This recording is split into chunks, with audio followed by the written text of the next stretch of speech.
Major League debut versus the Cleveland Indians back on May the 5th. Gave up just 2 earned runs over 6 innings, but came away with a no decision in that game, Rod, as the Jays scored 7 late runs to win that game 10-6. If he is aggressive like he was down in Baltimore, used his changeup, got his breaking ball over early in the count, he was very good. He'll be just fine here tonight. Home plate umpires Jerry Davis, our crew chief here tonight, C.B. Buckner, Mike Everett, and Brian Gorman.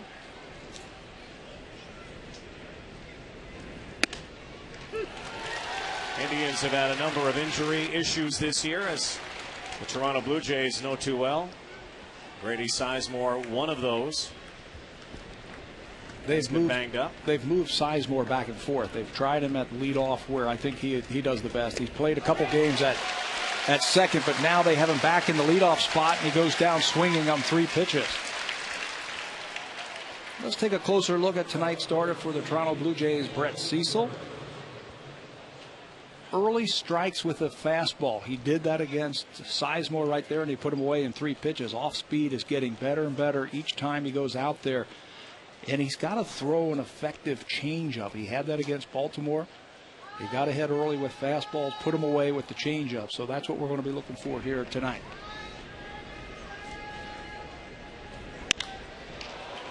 Asdrubal Cabrera to the gap. Vernon Wells on the run. Can't get there. Wells back in the lineup for Toronto. He's been sick the last couple of days. Aaron Hill, a toss down to Roland. And Cabrera, second batter for the Indians tonight, has a triple. He was probably watching our scouting report. Fastballs early in the count. This one right down Broadway. And Cabrera, who's been swinging a hot bat, plugs the gap in right center field, just out of the outstretched arms of Vernon Wells, and he's thinking 3 as soon as he hit it. And with a good aggressive head first slide to the third base, he has his 3rd triple of the season.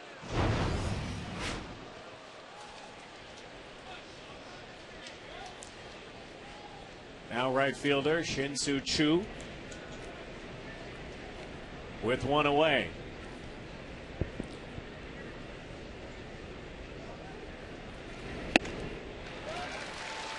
Big cut there from Choo.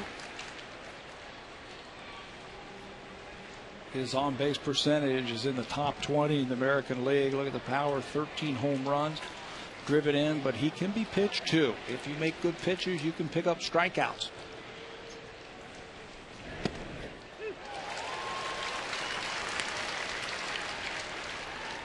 He leads this team in strikeouts with 92 and just over 300 at bats.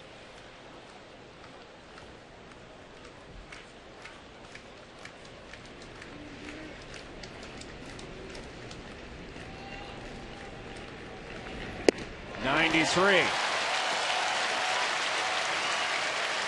2 Ks on the board for Cecil. Cabrera still at third, and here's the cleanup guy, Victor Martinez. Brett Cecil has a good diving fastball. This one they want to tie up Shin-Soo Choo, and he gets it underneath the bat. That is so important. If you're going to go inside there, you better have some kind of movement and get it out of the strike zone. He does there and picks up a big strikeout.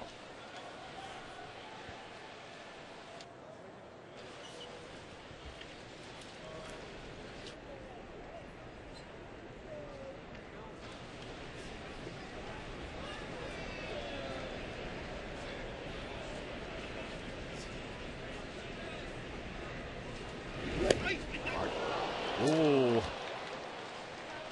And Martinez will go down to first base. First pitch to him strikes him. Here's the defense that Cito Gaston sends out there tonight. Vernon Wells, after missing the Boston Red Sox series, gets the start back in center field. Scudero, Aaron Hill up the middle, Roland and Overbay, who've been fantastic on the corners, and the veteran Ron Barajas will catch the youngster Brett Cecil. In that major league debut for Brett Cecil, he hit 3 Cleveland Indians batters and hasn't hit one since until that right there against Victor Martinez. Now Travis Hafner. Indians have been hit by a pitch 52 times this season. That's most in the majors.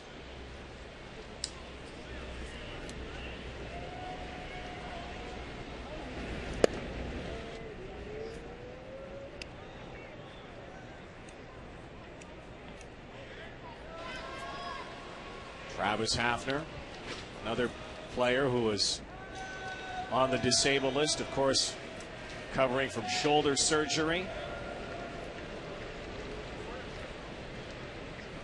Cabrera down the third baseline. Remember how that happened in Tampa? Yes, we do. Left-hander Brett Cecil's on the mound. His back is towards third base. Asdrubal Cabrera, the runner, is coming way down. The reason he can do that is because Scott Rowland, the third baseman, is way off the line with the left-handed hitting Travis Hafner. So don't even throw over to first base, number one. Number two, you've got to check that runner if you can. Brian Talent, if you recall, was victimized in Tampa by B.J. Upton that way and scored. A soft little throw over to first base, and B.J. Upton scored the first run of the game for the Rays. But Cecil is ahead to the Indians' DH.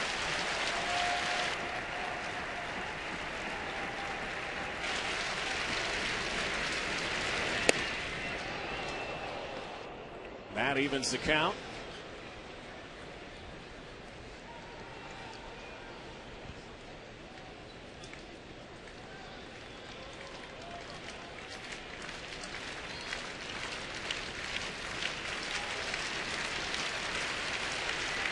Scott Rowland creeping a little bit closer to the bag at third. Cabrera has to respect that. Got him. What a crazy start. 3 strikeouts, a triple, and he hit Victor Martinez. Most important thing, nothing across for the Indians.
His second complete game of the season last time out versus Seattle, spacing out 9 hits to go along with 6 strikeouts.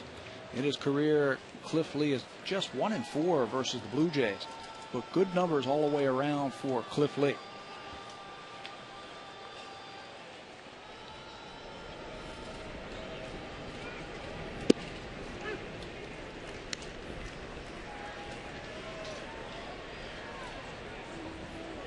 Scudero, one time above 300.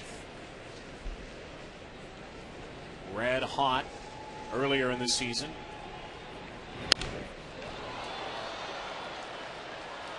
A year ago, he was playing all over the Blue Jays infield.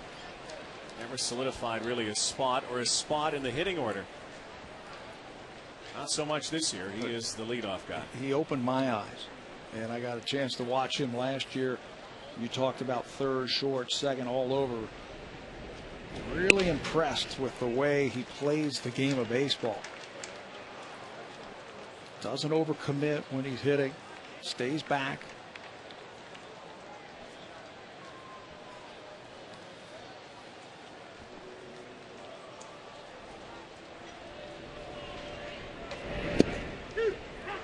That's strike 3. So Cliff Lee starts with a punch out.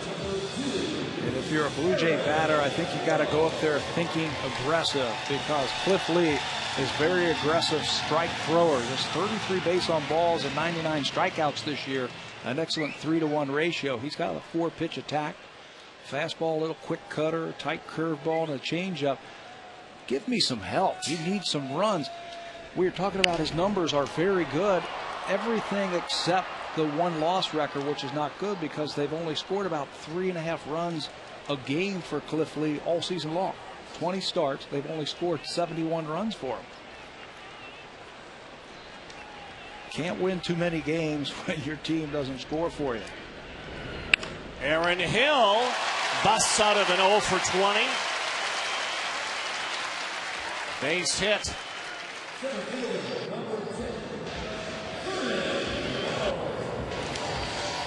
His numbers last year were outstanding.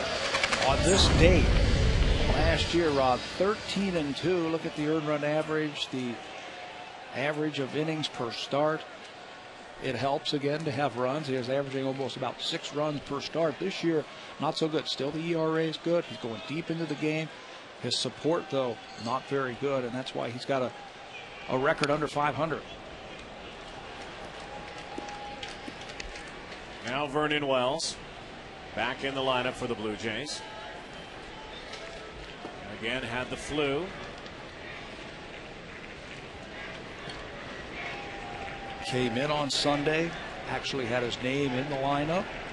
But when he came in, he just could not go, and Cito had to pull him out on Sunday and said, we'll give him Sunday. With the off day on Monday, he'll be back in there on Tuesday. And even today, Cito said, you know what, I'll pencil him in right now. He's slated to go, but you never know, especially when you're dealing with something like a flu bug. Here he is.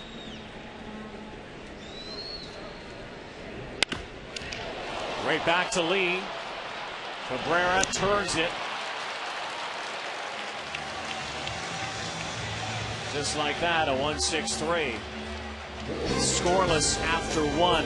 Jays and Indians tonight on TSN.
Johnny Peralta, Ben Francisco, Jamie Carroll to face Brett Cecil.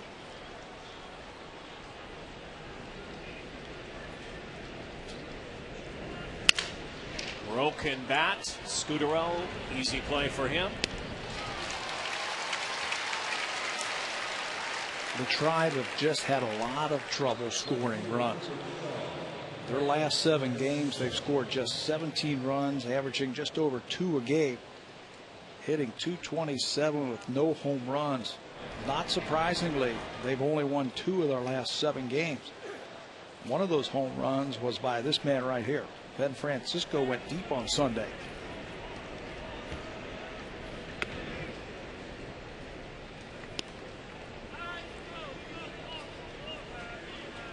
That broke him out of an 0 for 12. Trouble with the bats in Cleveland. But they've been running cold all season. This is a team that won 81 games last year. 21 games under 500 as Ricky Romero goes over the charts. He's pitching tomorrow night. To a man. I went around and talked to some of the people from the Cleveland Indians, and I said, did you see this coming? Where this team is 21 games under 500. And to a man, they said, no way. We thought we could be 500 because they're short in their starting pitching. They've had a lot of people run through there as Francisco belts that off-speed pitch. Big shot out to the wall, off the wall. And Vernon Wells certainly been challenged and had to chase down a couple tonight. Could not come up with that baseball, and Francisco has a double. Well, each time he's been crossed up. He was playing Cabrera last inning, shaded to the left side. This time, shading him to the right side. He's got a long way to go on that off-speed pitch. Belted the left center field, and each time just missed. Watch how hard he hits the wall. See him ricochet off that wall, that left arm.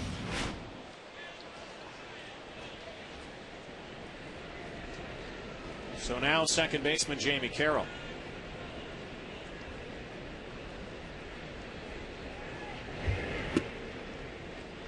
That's twice now that the Indians have put a runner into scoring position by finding the gap here at Rogers Center. Once to the left of Vernon Wells, and that time to the right. Aaron Hill can't come down with it.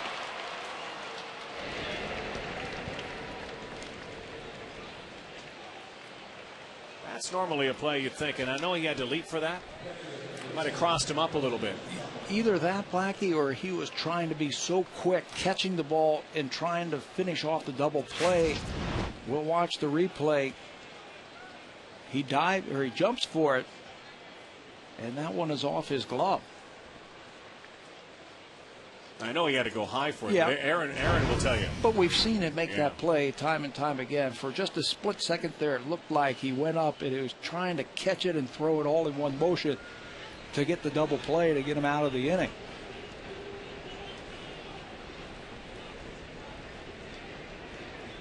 Ali Shopik now, catcher for the Indians. Of course, Victor Martinez is kind of their natural catcher.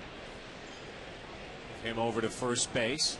Had to do some altering of their infield this season. Of course, they had Mark DeRosa for a while. Right. They've moved their team around a lot. I don't know if that's good for him or bad for him, but Shopik had a great year last year. 20 home runs last year, what put him in the top 3 for most home runs by an American League catcher. So Eric Wedge, the former catcher, said, I've got to get this guy in. I got to figure out a way to get him and Victor Martinez in at the same time. Martinez, a former infielder, can play first base. So on certain days, he'll play first and Shopik will catch. Shopik has caught Cliff Lee for the most part this year.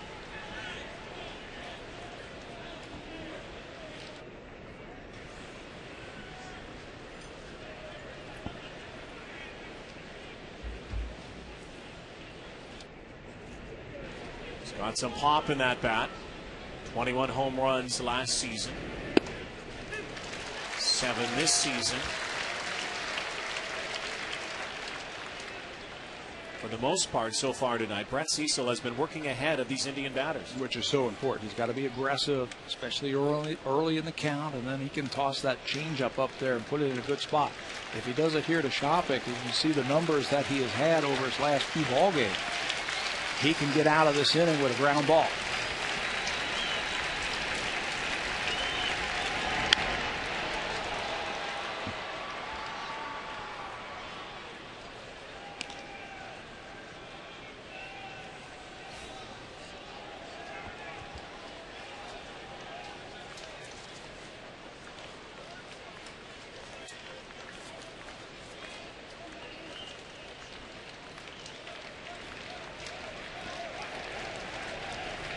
Right all over again here at 1-2.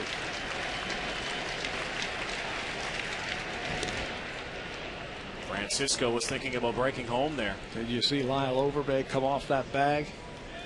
He was thinking the exact same thing.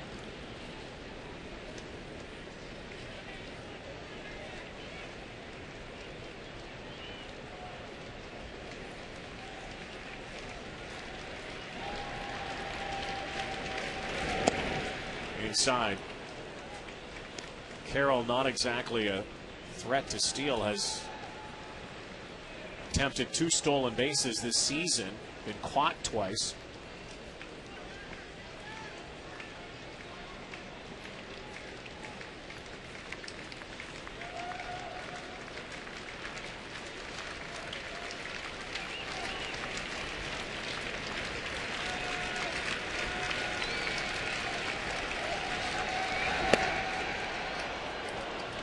From 1-2 to a full count. They're trying to go in there. They're trying to jam Kelly Shopik so he can't get his arms extended. He's a type of guy who likes the ball out in front of the plate, out in front of him where he can kind of mess with it.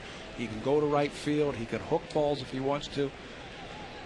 Cecil has been trying to get inside and tie him up and jam him so he can't extend on him.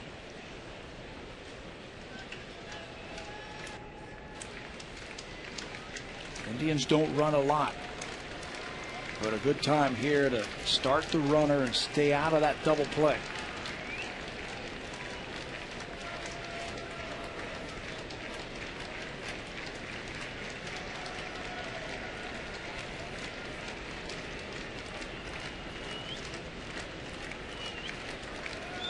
Payoff pitch. Got him. Boy, talk about good timing award. 4th strikeout for Brett Cecil. And 3 of them now have come with a runner in scoring position. Cecil reaching back for a little something extra. Right here, knowing he needs a strikeout. Breaking ball. Shopik swings right through it. His 4th strikeout already. Once again, here's Grady Sizemore. Struck out to lead off the ball game.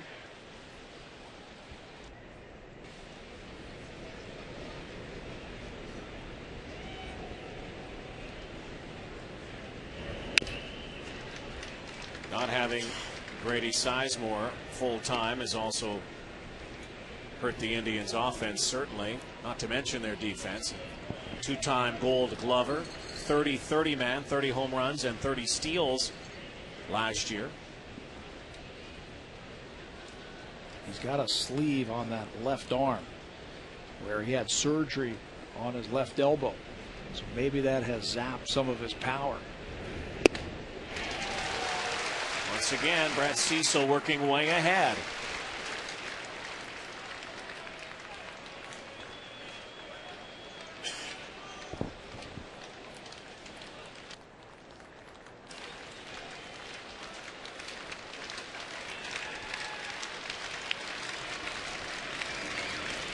Can he get out of this one?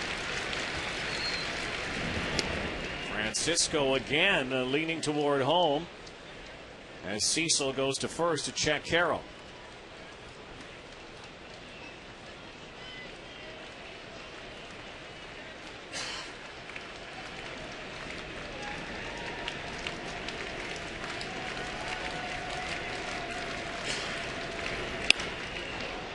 Scott Rowland goes to first, and that's it.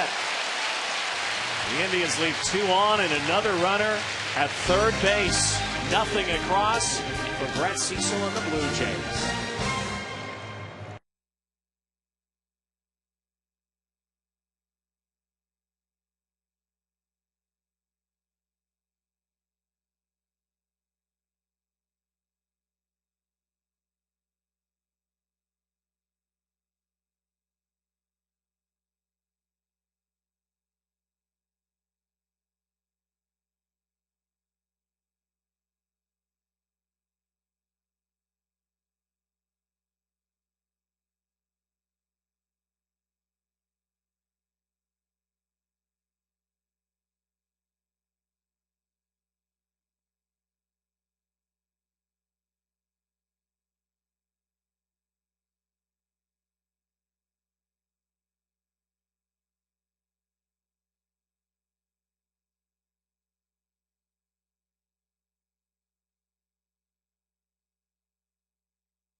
seems to happen. The guy who makes that final out usually leads off the next inning. Scott Rowland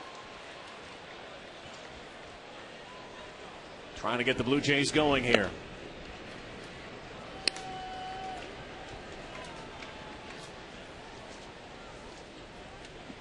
Scott's had good numbers against Cliff Lee. He's only faced him 9 times, but he's reached him for 5 base hits. You throw in a couple of doubles.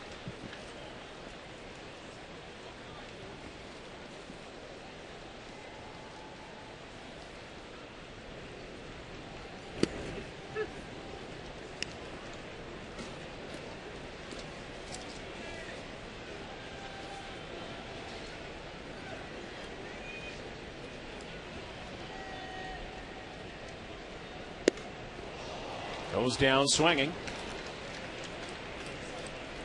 Leading off this second inning. One of the pitches that Lee has really mastered, especially last year, that fading changeup to a right-handed batter. You show him hard stuff early, then you turn the ball over, and that thing going down and away from Scott Rowland.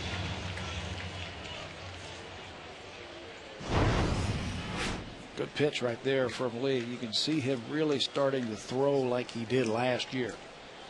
Phenomenal. Just 34 base on balls all of last year to go along with 170 strikeouts. Fantastic numbers, but they just have not been there this year. I wonder if it's because he had to step up into the #1 role this year, and now he's matched up against all the great #1s, at least early in the season. Last year that was CC Sabathia, where Lee could kind of like hide in your #3, #4, kind of like creep up on you. Lyle Overbay drifts one out to center field. The Gold Glover is there. Well, one of the things that the Indians have done well this year is they've caught the ball. They're 5th in the American League in fielding percentage with just 49 errors. Lots of speed in the outfield. Good throwing arm by Shin-Soo Choo in right field. Victor Martinez again with a start at first base. Johnny Peralta, who started the year at shortstop, shifts over to third base. And Kelly Shopping in the lineup because of his bat will catch Cliff Lee. Alex Rios now. One of those Blue Jays who has hit Cliff Lee particularly hard in the past. Rios 3 for his last 6, but 6 for 21 lifetime against Lee. 3 of those hits extra bases from Rios, who has shown signs of maybe breaking out of it. Hitting the ball hard the other way. Ground ball down to Peralta. 1, 2, 3 go the Blue Jays. 2 down. No score from here at Rogers Center.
Gives a lot back to charity as well, and has had an outstanding season for the Blue Jays.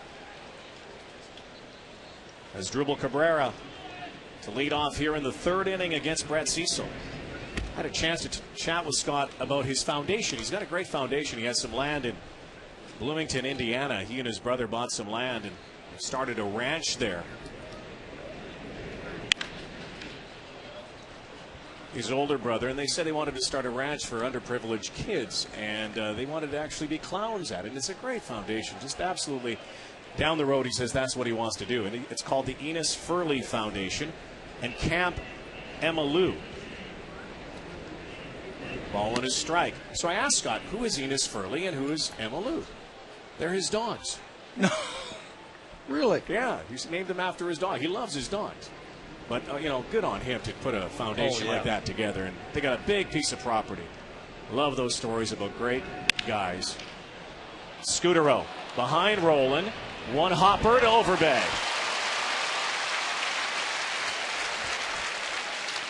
That's that designated play that we have seen from Marco Scudero all season long. When he has to go in the hole or if he has to go up the middle, he'll set his feet, and instead of trying to throw the ball on the fly, he'll just one-hop the ball over to Overbay. It's easier for Lyle Overbay. You don't hardly ever see a throwing error. You don't airmail that ball. You just one-hop it over there, and he has done a great job with that this year.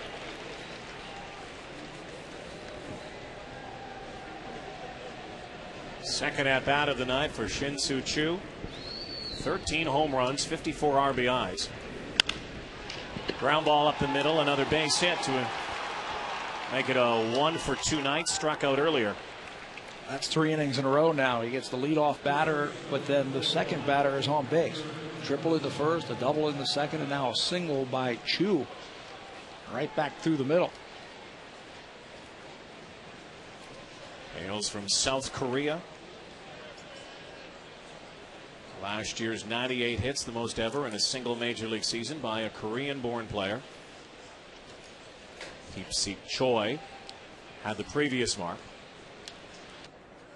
Cleanup hitter Victor Martinez was hit by a Brett Cecil pitch in the first inning.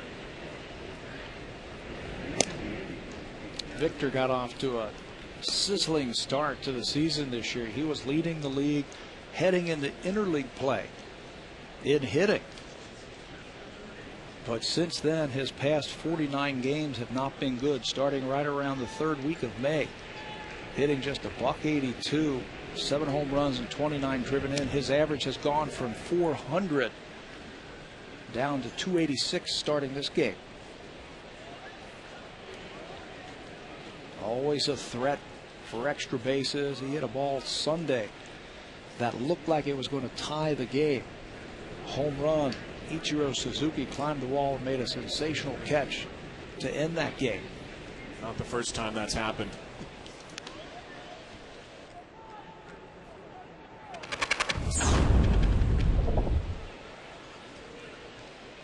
This is where he ranks as a switch hitter since 2004. Lots of doubles, lots of homers. Big production for Victor Martinez.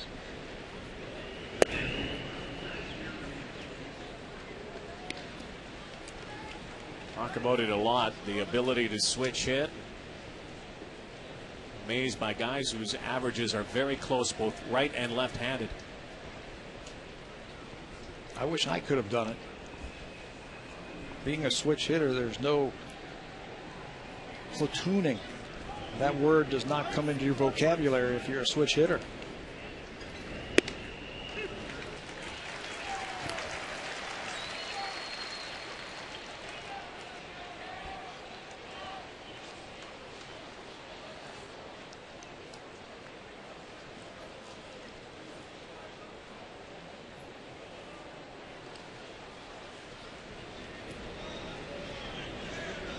Two-one pitch. Down the pipe. Evens the count 2-2.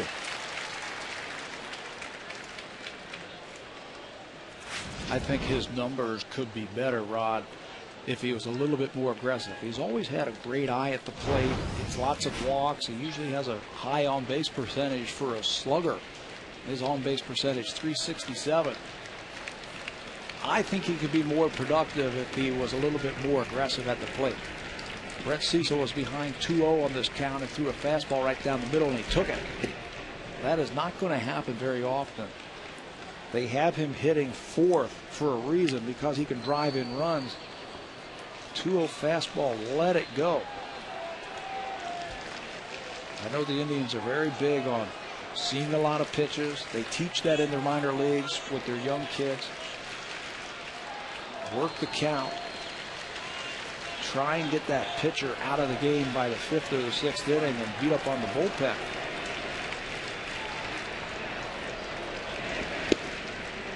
And he walked him. This is something that the Indians do a lot. 4th in the American League for drawing walks. They also their pitchers also walk a lot of batters too. You know, walks are great. I have no problem with that. But the walks haven't got them to produce runs. Their run differential heading into this game is -52. So if you're going to have to outslug the other team, I don't think walks are going to do you good. Doubles, triples, and home runs are what's going to help. And here's Pronk. Travis Hafner, the DH, struck out back in the 1st inning.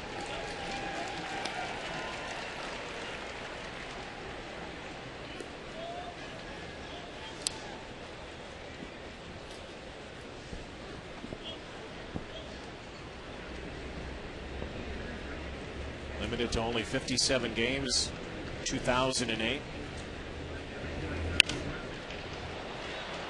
Capable of taking any pitch deep. Yeah, he was limited because of the shoulder problems that he's had. He just have not been able to get through pitches. That's why you see Brett Cecil really trying to crowd him with a fastball. Hafner could not get around on it. He was actually jammed, hit a weak fly ball to left field.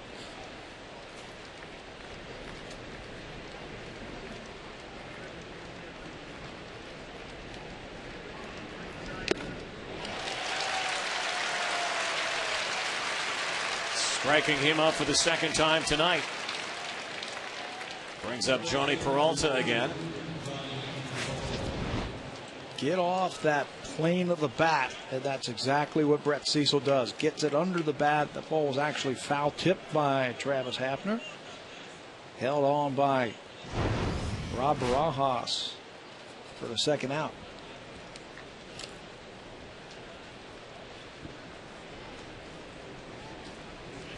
Barajas coming out to talk with Cecil.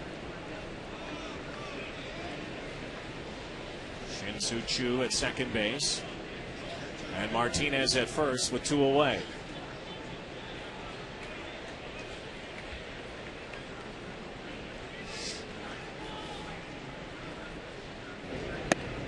Third straight inning that there's been a runner in scoring position for the Indians.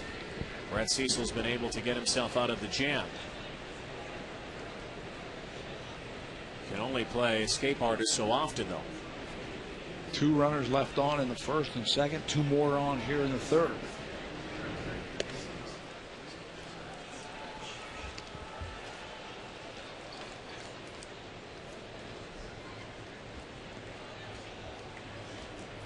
Peralta's got some power. 23 home runs last year. He has set the record for the most home runs by an Indian shortstop in his very short career.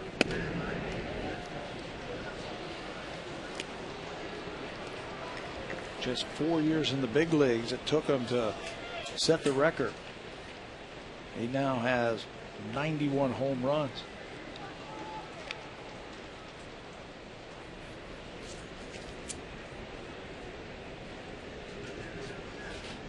Rio. Peralta walking prematurely. 3 balls and 1 strike.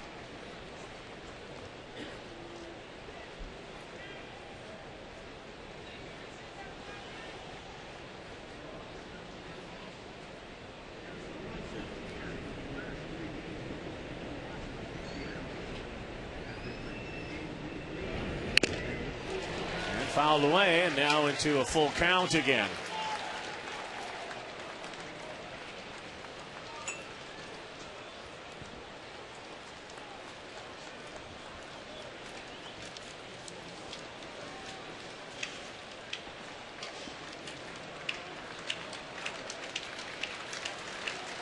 Well, he's been able to do it for first 2 innings. Can he make it a third?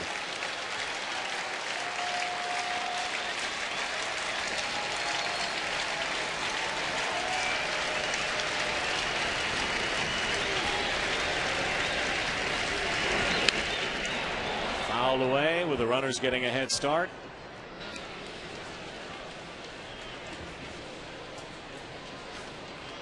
Not a bad time, I think, right here, Rod, for Lyle Overbay to put the pickoff play on with Brett Cecil. The runner over there, Victor Martinez, got a huge lead. And Overbay was thinking about it, maybe sliding in there. 3-2, 2 outs. The runners are going to be going. Big lead at first. And he lost him. So now the bases will be loaded for Ben Francisco, who touched Cecil for a double back in the second inning.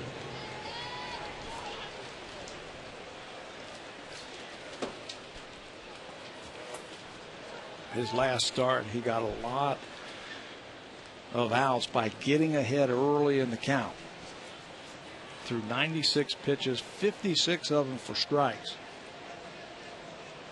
He had one spot where he had part in the inning where he fell behind. Brad Arnsberg had to come out and remind him, hey, let's be aggressive with your fastball early, and then use your changeup to get him out. That pitch right there looked pretty good. Bud called a ball on the outside part of the plate. It's 217. Career with bases loaded.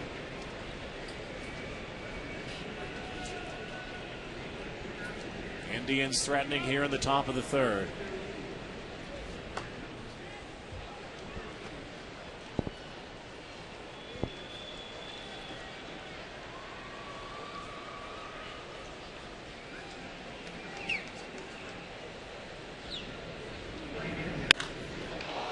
Ripped down the line.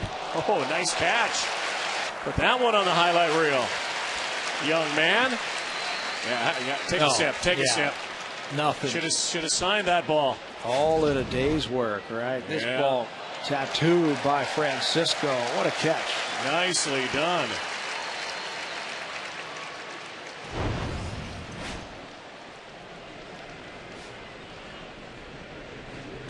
One pitch with 2 away and bases jammed.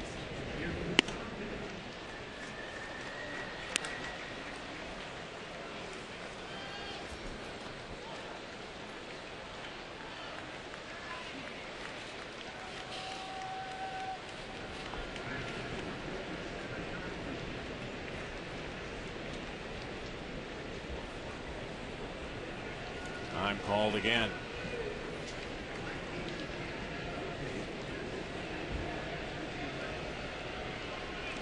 Rojas goes through the signals.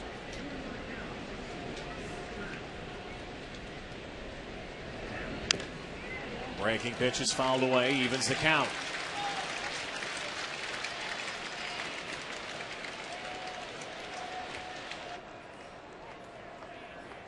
Cecil has shown some cool under fire so far here tonight. We talked about that in the opening, how all the young pitchers have thrown well. Rob Rojas, I think, is a big key for those young guys. He has caught a lot of them. He has worked a lot of them through some tough times.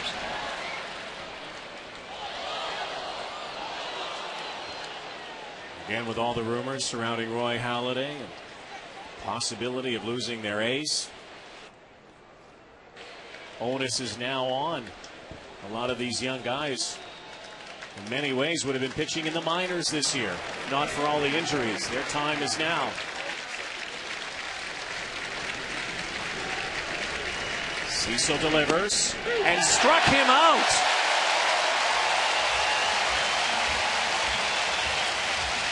cool under fire. 6 Ks and the most important one of the night.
Seven Eastern, 4 Pacific.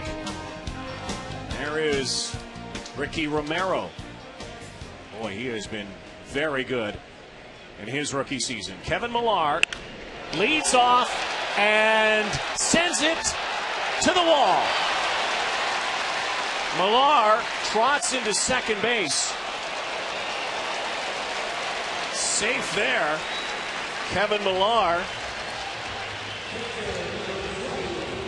Now one of those guys who has good numbers against Cliff Lee. Yeah, 5 for 14 coming into this game with a couple of doubles, and he just comes oh so close from homering against Cliff Lee. Look at that, about 3 or 4 feet, and that ball's gone, but now he's got to hurry up and get into second base. Francisco's got a good arm. Wow.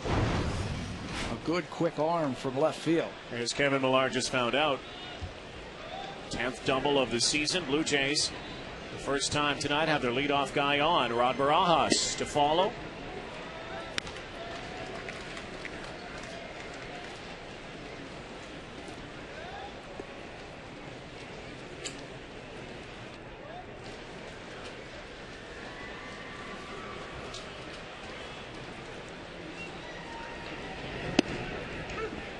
Talk in that last half inning, Tabby, about Barajas and what he has meant to this pitching staff. Not only Roy Halladay, of course, to all of those rookies. He must feel like an uncle this year. All these young Uncle guys. Rod. Uncle Rod.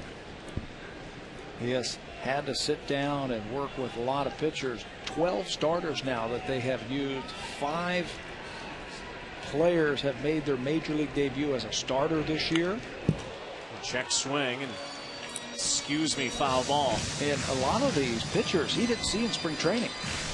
They're non-roster guys, so he's had to learn them as they have had to learn in the big league.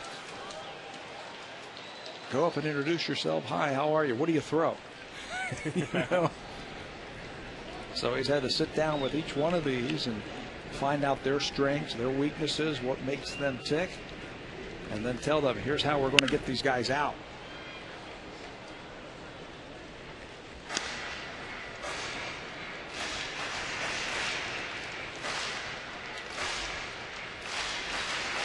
I'm thinking if I want to buy a ticket, I want to sit down right beside that kid. Yeah. Good chance you might get a souvenir baseball. Right behind him. Yeah. He's going to hand you one. And you don't have to worry about getting hit. No. Got a good glove.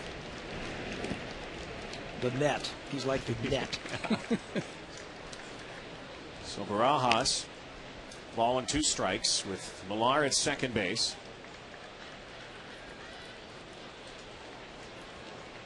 Barajas leads the American League among catchers, 42 RBIs, second in the majors.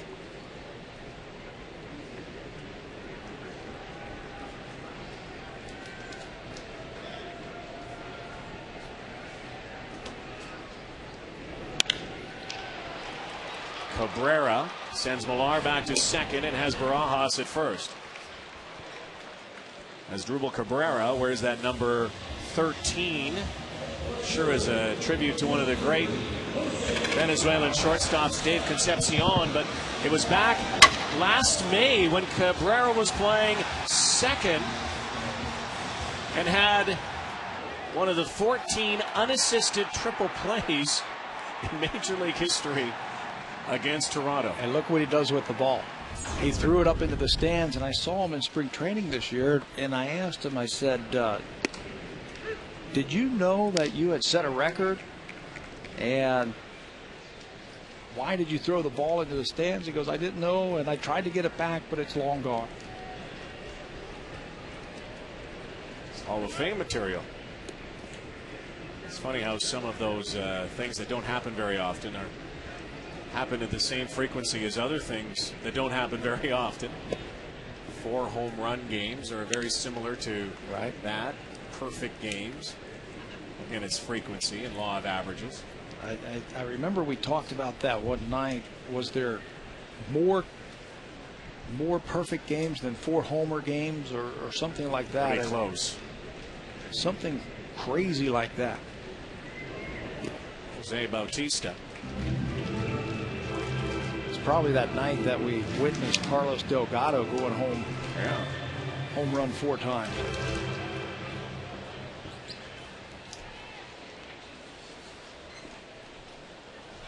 Two balls and a strike.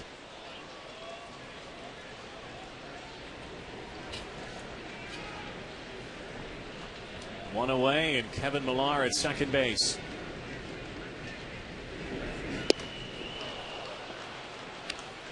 Bautista with a little curse. There's that number 13. Not many players felt the inclination to wear that number. Dave Concepcion comes to mind. Omar Vizquel. A-Rod, of course, probably one of those. Wore number 3, of course, before that. Couldn't wear it in New York for obvious reasons. Pops straight up and back. Topic has it. Blue Jays had a couple of guys wear number 13. One was a catcher and a manager. Buck Martinez, I remember, wore number 13. Did Lee Mazzilli wear number 13 when he got traded here? Kenny Williams, I think. Kenny Williams, after Robbie got traded here, I think he changed his number. The man with all the sweater numbers, as he calls them, Scott Carson, would be able to tell us that. Some of the other famous 13s, of course. Omar Vizquel, Billy Wagner wore it. Marco Scudero fouled away. Players are superstitious. A lot of different routines. Some aren't that superstitious with the number 13, obviously. No.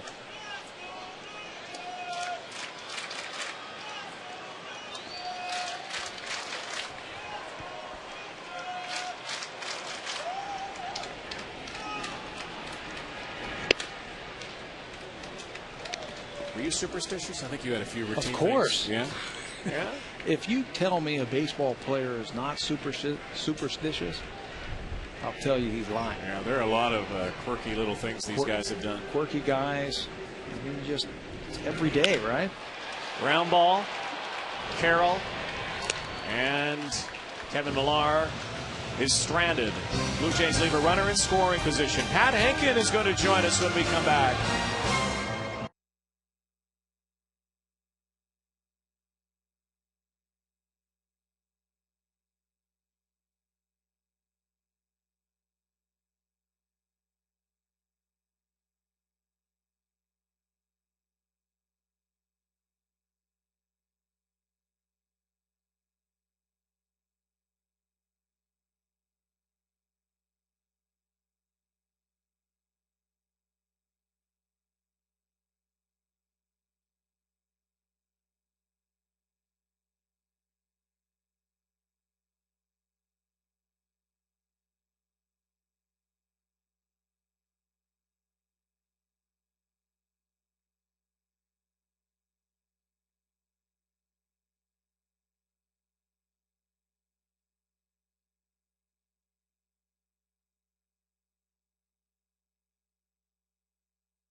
young Pat Henkin, who joins us in the booth here tonight.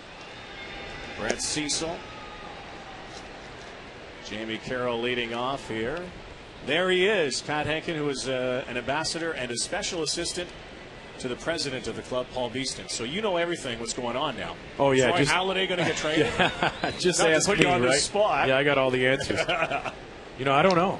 I don't know much. I'll tell you that. As far as the Doc thing goes, as a fan and an employee, I'd love to see him stay, as we all would. So we don't know.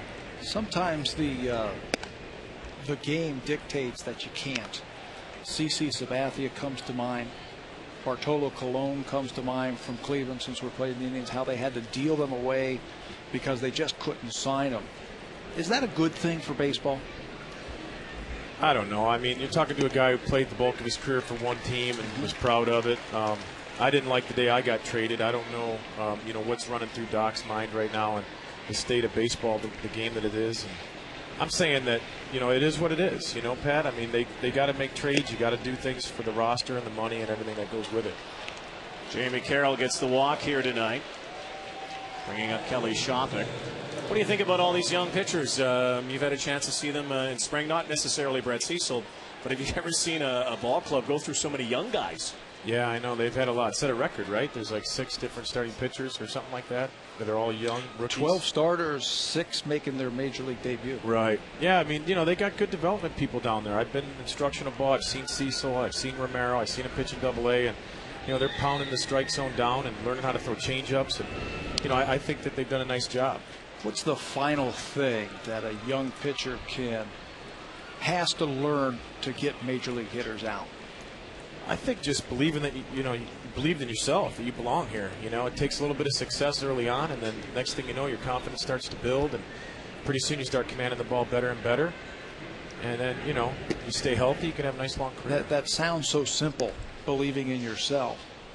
I know, but it's tough. It's a thing where you got to learn how to command your fastball as well. And I think that the guys that are successful in this league for a long period of time are all doing that. They're all doing that. They're all doing the same thing. They're all commanding the fastball right where they want it. So as a guy who works with these youngsters, that ball is just tapped to first base and Shopping will be out. How do you tell a guy you have to learn how to command your fastball? I think it starts with the way you practice. I think when guys throw in the bullpen and when they practice in the bullpen, they really need to focus on command of the fastball. And, if you can command the fastball when you're 2 balls and 1 strike, instead of trying to trick a hitter and throwing a changeup or a breaking ball, if you have true command of the ball and you believe in it, you can throw it down and away. Because as a hitter, you remember how hard it is to hit that ball. But I think a lot of times you have pitchers that you have more room for error when you can kind of slop a breaking ball in there, or get me over breaking ball, and root for the whole big box of the strike zone. When did the light come on for you? Because that's what you were known for, spotting you and pounding that fastball on the outer half, moving it around the quadrants of the strike zone. Right. I was in spring training with Mark Eichhorn, and he came in after the game and said, hey, Ike, how'd you do? He says, I was wild. I said, how many guys did you walk? And he said, I didn't walk any. He said, I was wild in the zone. And I remember that's the first time I had ever heard that, was one of my first big league spring trainings. And I remember thinking to myself, boy, I'm thinking about it the wrong way. I need to really start commanding the ball on both sides of the plate. And instead, I was just happy to be in the box. And Eichhorn was calling that wild. So it's all about how you look at it. And that was really the turning point for me. Shrink the strike zone and throw it here, throw it there, up, down, away, in, exactly, out, the exactly. whole thing. And it helps if you get people that are boosting your confidence a little bit. Because, as athletes, we're all sensitive out there. As far as our confidence, it's a humbling game. So you think? Oh, yeah. Yeah, and I guess in many ways, I'm sure that clicked on for Roy Halladay at one point. You saw a young Roy Halladay in this organization, a guy who struggled at the beginning. Yeah, I mean, he was over the top. He threw great, though. I mean, make no mistake about it. He'd had a great career, whether they dropped him or not, in my opinion. He was that type of player. Big body, threw hard, the whole 9 yards. But, Doc has just taken it to the next level as far as his consistency and his command. I mean, the other day when he pitched, I watched. It was pretty impressive. 26 balls. 26 balls the whole game. The whole game. And, 33 batters faced. That's a very difficult thing to do against one of the best teams in baseball. Yeah, one of the better hitting teams, and a team that prides itself in working the count and have a little pop. Exactly. When you pound the zone like Doc, hitters go up there and have a tendency to swing at the first pitch. I saw J.D. Drew do that, and I played with J.D. I don't think he did it the whole year I played with him. Swing at the first pitch. When you're facing a Roy Halladay, you don't want to get 0-2. Yeah. And you know you're going to be 0-2 if you don't swing the bat early. 3 balls and 2 strikes to Grady Sizemore. Jamie Carroll at second base. 1 away here. Still no runs across. Top half of the 4th inning. We're with Pat Henkin.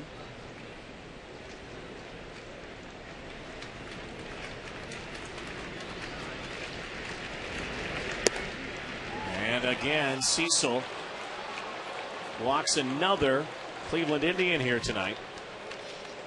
You've had a chance to watch Cecil now. You saw him in the minor leagues, you said very briefly. Yep. What does he need to do to get to that next level? I think, again, it gets down to his command. His command of the fastball. He's got the movement. He's got the velocity. I think he repeats his delivery pretty well.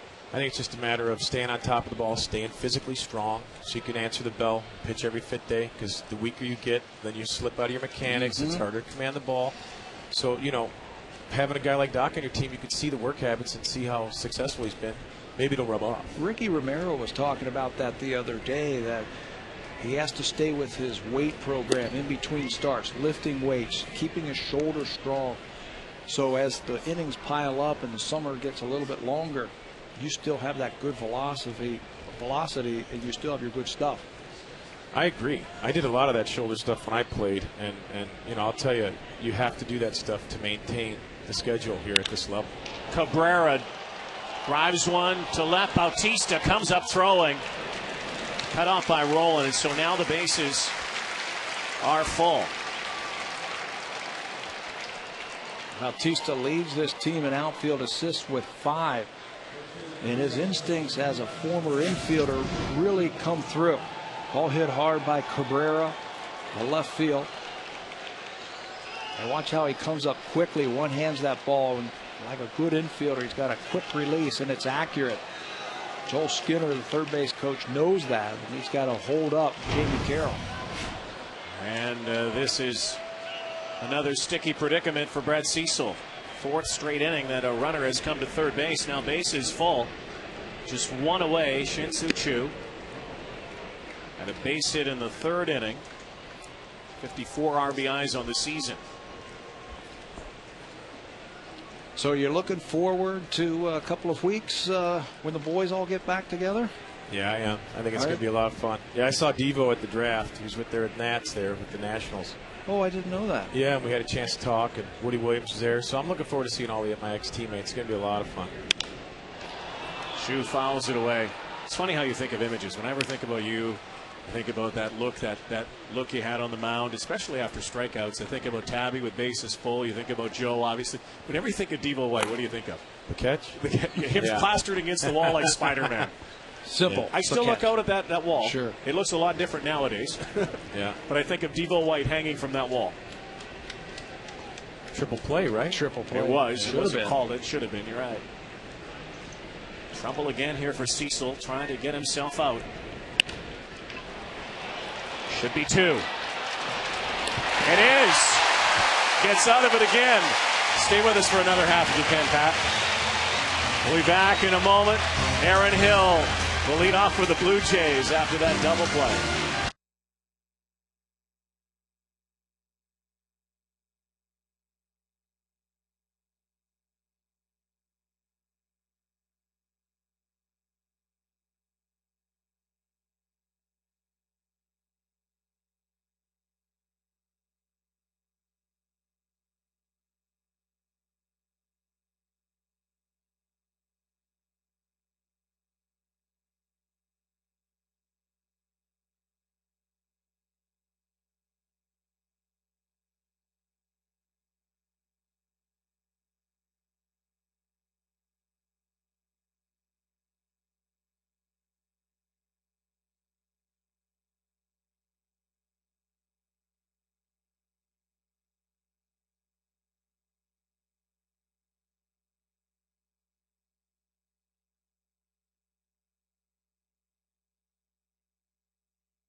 The guys will be in town. In fact, Joe Carter was on a live web chat today and said he got a hold of Pat Borders. He found him. He found him. Beautiful. Aaron Hill leading off here. Bottom half of the fourth inning. There will be autograph sessions. Everybody will be lining up to get yours, Tabby, I know. No. Part of that 92 team. There's the Pat Henkin, where are you? Section 117. Cactus Jack. There you Cactus Jack on there as well. Yeah. Boy, it'll be nice to see a lot of these guys, huh? Yeah. It's going to be exciting. Do you run into the guys as you make your rounds in the baseball part of what you're doing now? I haven't seen too many of my ex-teammates back from the 92-93 team. Talked to a few of them, but haven't seen them. I still talk to Sprague. Do you? Yep. How is he and what is he doing? He's coaching college ball. He's doing well. Yeah, things are good. Lives in Stockton, California. And I think he's doing very well. Family's growing, just like all of ours. Yeah. The ball's in a strike. Hill, who had a single in the first inning to break out of an 0 for 20. Here are the autograph sessions and where everybody will be. Robbie Butler gives a lot back to baseball now. Runs a baseball academy in the Ajax area with his brother Rich. And there's Pat Tabler with Devo. Section 5. I'll Section ask him about 536. that catch. Yeah. Where are your rings? What have you done with them? They're at home in my house in Michigan. Yep, I wear them. Oh, good. Yeah, I didn't wear it today, but I normally do. I know Pat I wear does. mine. Oh, Yeah, up here. I'm not a ring guy, right. but Proud. Very, very proud. Very proud. I agree. Great accomplishment to go back to back. You know, you start spring training and you say, wow, we have a pretty good team, you know. But so many things can happen over 162 games, and then the playoffs, forget about it.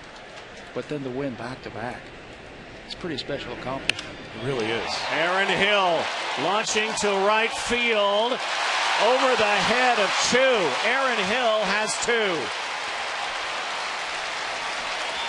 Leading off here in the fourth inning. Double number 17 for Aaron Hill this year.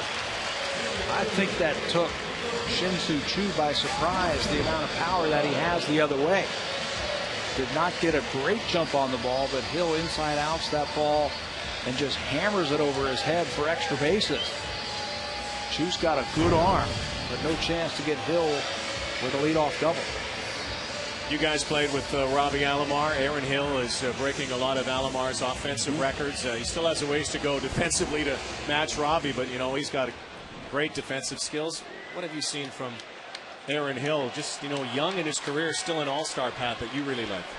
I agree. I mean, you're right. Aaron Hill is a great player. I mean, he's really had a great season, and let's hope he keeps it going. He's got a chance to be here for a long time. You know, he comes to the ballpark every day trying to make himself a better player. He's got a great work ethic. He understands the game, and he understands his role on the team and where he fits on this team. I think he's going to get better and better and better. There's still some defensive plays that he needs work on. Turning the double play with two hands and his footwork around second base.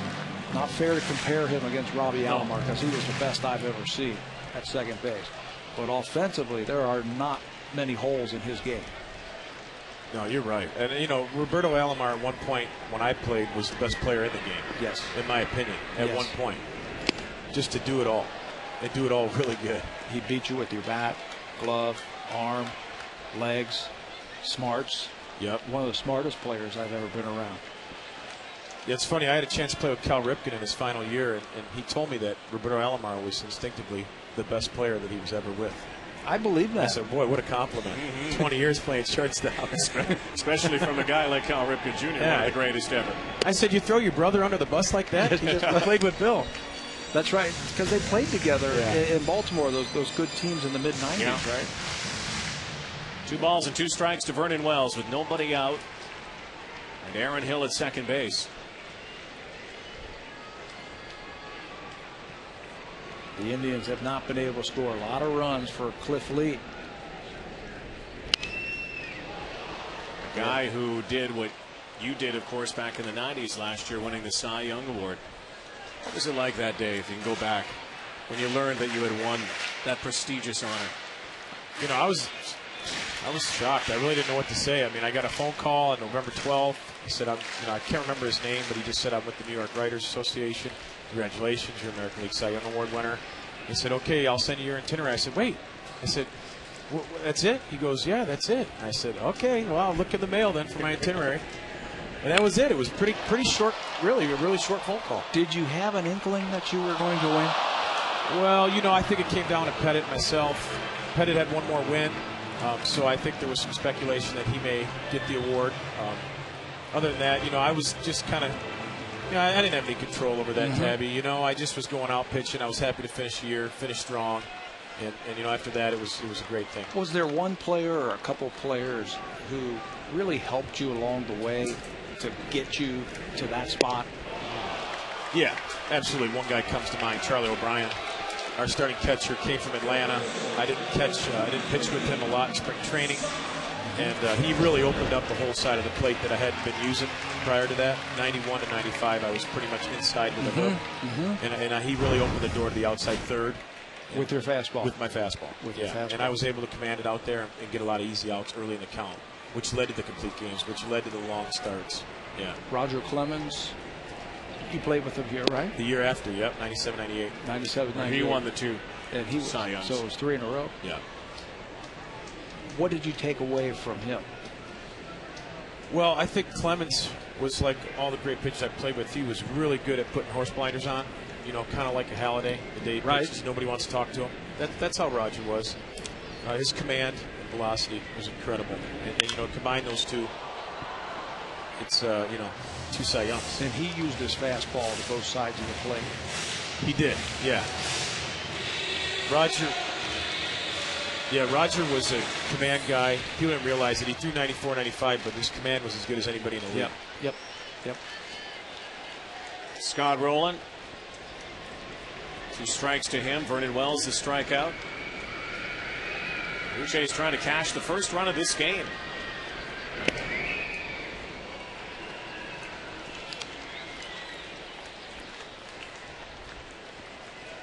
Do you want that pitch if you were pitching? Yes. Darn right. Yeah. In between the dugouts, I want it. Yeah, for sure. Good fastball. He moves it in. He struck out Rowland last time with a changeup. 2 strikes. Tried to bust him in with a fastball.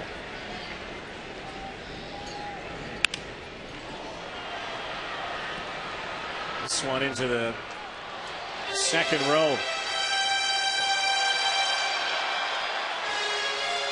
So we were talking earlier about Asdrubal Cabrera wearing number 13. And, obviously not a superstitious guy, although baseball players have a lot of quirky superstitions. Did you have many routines or superstitious things that you did? Oh, yeah. I had a few.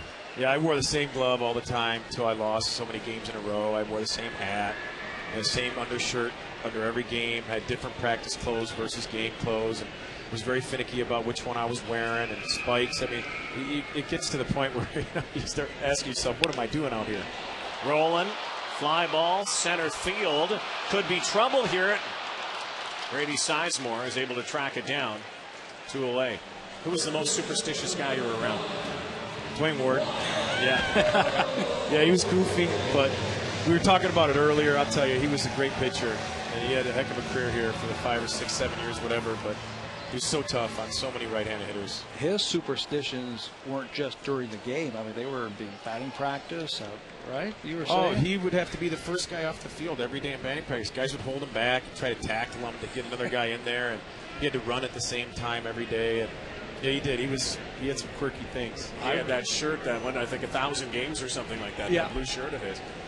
I remember finishing up a round of batting practice and was walking over towards the dugout, and here comes this big bull just pouring in from the outfield as Wardo, and he had to get ahead of me to get up into the clubhouse first. I'm like, whatever, right?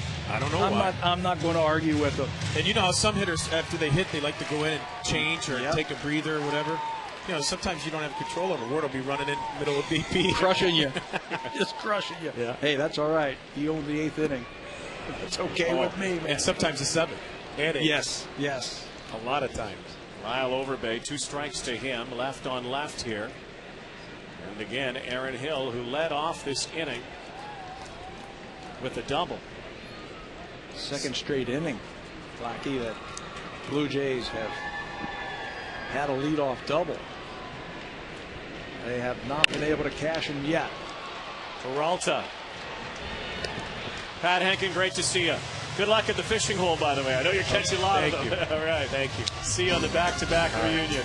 Pat Henkin joining us, still scoreless.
Worked his magic when guys get on base. He has left 9 base runners through 4 innings. They've gotten on, but they haven't been able to get him in. Good defense by the Jays and good pitching when he has had to. Brett Cecil has thrown up 4 goose eggs so far. Walks have hurt in the last couple of innings, though. Twice the Indians have had the bases full and unable to bring anybody home. Scoreless. 5 hits for the Indians. 3 hits for the Blue Jays as we head to the top half of the 5th inning. Victor Martinez has been on base twice here tonight. A walk, and was also hit by Brett Cecil back in the first. See, that's where I contend, and we were talking about it a couple of innings ago, that sometimes walks are not as good as a hit.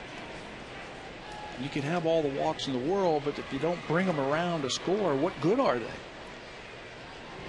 I want my guys in the middle of the lineup to swing the bat and drive guys on in, especially if they're on base. Even if you have to expand the strike zone and maybe go out of it, maybe not hit a pitch that you're used to. Being aggressive with guys on base is paramount, I think. High fly ball. Alex Rios camps under it for the first out here in the 5th inning. What do you think Brad Arnsberg and Cito Gaston are telling Brett Cecil based on what he's been going through here? And again, he's been able to escape these jams he's been in through the first 4 innings. But you know that the Cleveland Indians, it doesn't matter what team in baseball, you keep putting guys on base, eventually, you know, the dike is going to burst. Yeah, eventually the numbers will hurt you. I think what he's saying is, hey, just keep doing what you're doing. We need you to pound that strike zone just a little bit more. Don't give in to these hitters. There's the shift that works perfectly. That's twice tonight that the Blue Jay infield has shifted over to the right, and it's paid off. Good scouting. Good prep work. Hafner's jammed by a Cecil pitch. Hits it softly to shortstop for the second out. But percentages, you know, say that if you keep letting guys on base, they're going to hurt you eventually. Joni Peralta, third baseman tonight's played a lot of short. Mostly shortstop all last season.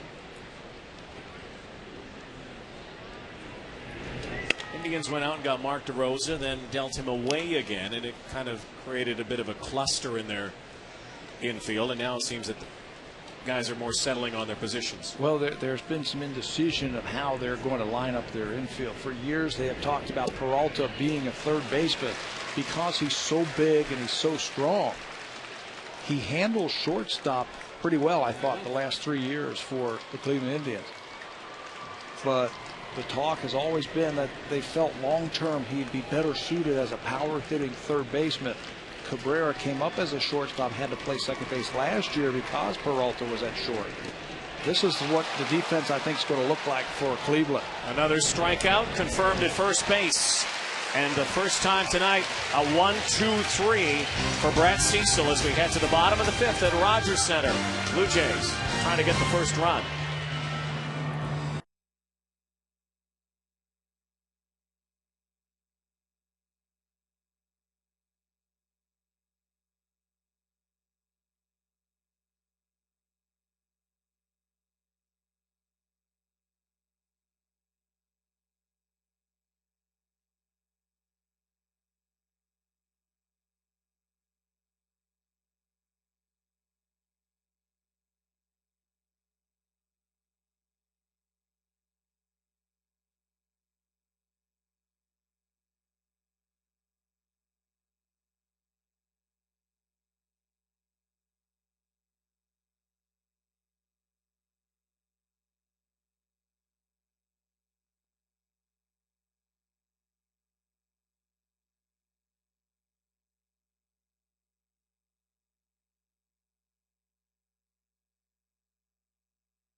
Club in his hands. Why do they have home plate so shallow there, so short? Well, it's a short game. Okay, he's got a good short game. It's a chip shot. There you go. Yeah, he was getting a real big break there. Yeah. I feel sorry for all those other actors feet. And all that. Yeah. Barack Obama. Alex Rios, Kevin Millar, and Rod Barajas. Even the president had to go 60 feet 6 inches. Right. Goodness gracious. J.B. Holmes. Look at these golfers, just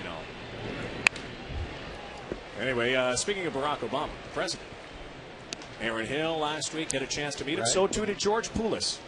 He's a trainer for the All-Star Game, so that was a huge thrill. Good for George, an All-Star trainer. Busiest trainer around, you got to think, huh? He got some FaceTime, too, on national TV. Good for him. Rios right back to Cliff Lee.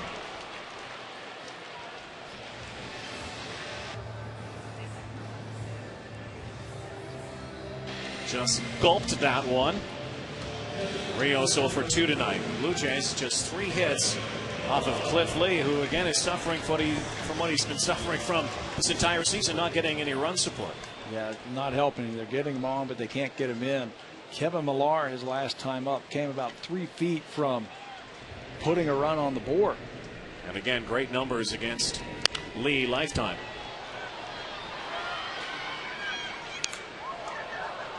Just a little bit too much top spin on that ball. The long fly ball that came straight down.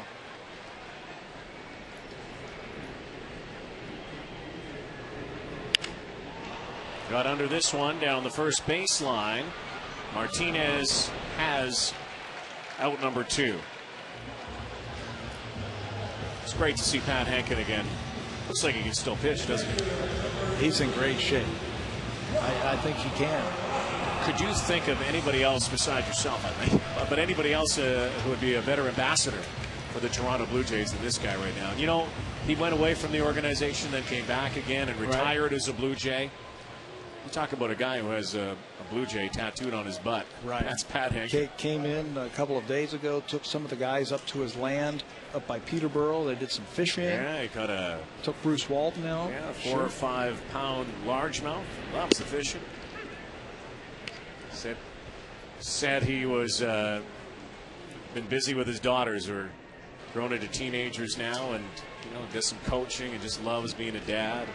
Just a few hours away down in Detroit. Rod Barajas here.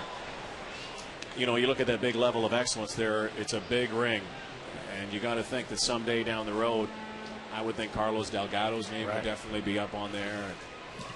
Pat Henkin, Cy Young Award winner. Tough to leave them off. Right. Roy Halladay, no matter what happens in the next few days. Roger Clemens won 2 Cy Young Awards here. You're cringing at me here. Are you asking me? Yeah, you're saying, how many why years are you asking? How many years did he spend here? 4? Yeah. 5? 4? Roger Clemens. 2 years. Just 2 years? Oh, sorry. Barajas fouls it away. Are you asking me? Should it be? No. Just 2 years? I agree with you. 2 great years. Yeah. And in light of what's happened, yeah, I also feel that he doesn't deserve to be up there. Don't take away the numbers. No. Great pitcher, yada yada. But I'm not so sure he even gets in the Hall of Fame now. I agree. Rod Barajas. Cliff Lee seems to be getting stronger as this game is going on here. Another 1, 2, 3 for the Cy Young Award.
The Indians?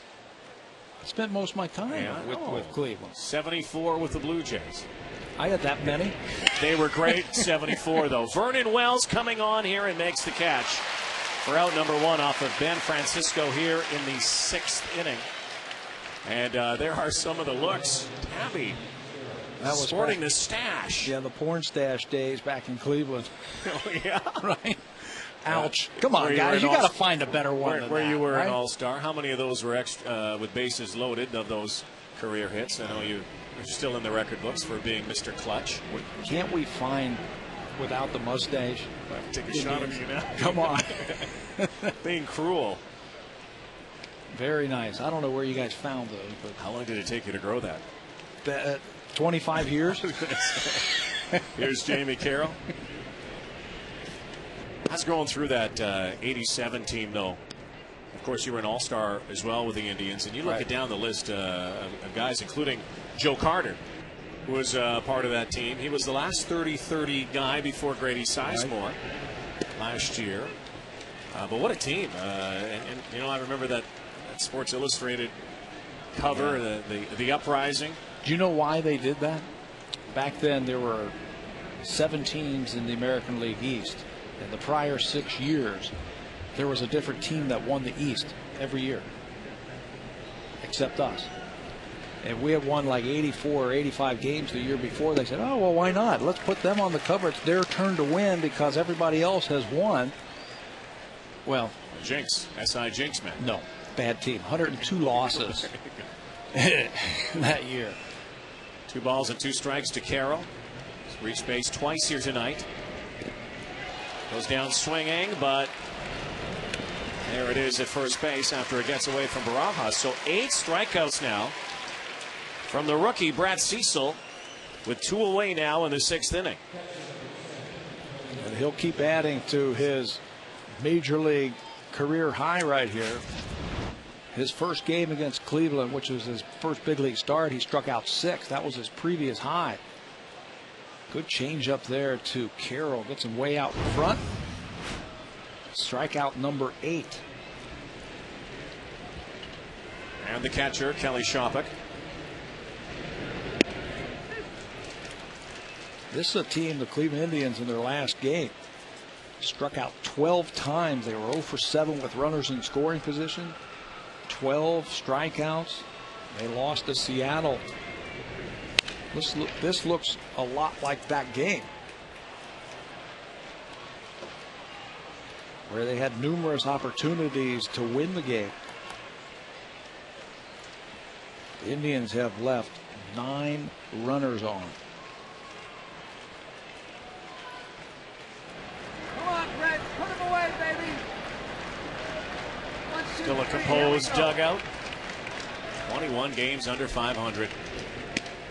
Many thought this Indians team would contend in the AL Central, where every year it seems some team causes a stir. 2 years ago, the Indians won the Central Division. They won 81 games last year.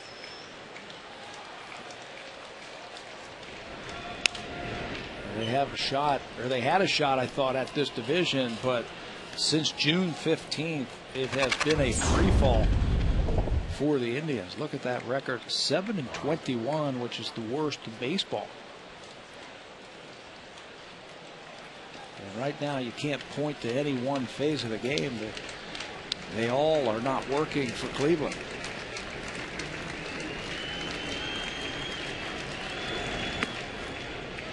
Team that at one time was a laughing stock and inspired a couple of baseball movies. Right. This is a team, excuse me, Blackie, 2 years ago had a 3-1 game lead in the ALCS against Boston, and they were at home. And another strikeout, again, confirmation. So a career high. It hasn't been a long career, mind you, for Brad Cecil, but that's 9 strikeouts through 6.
has got out of a couple of jams, and then over the last couple innings has retired the side in order.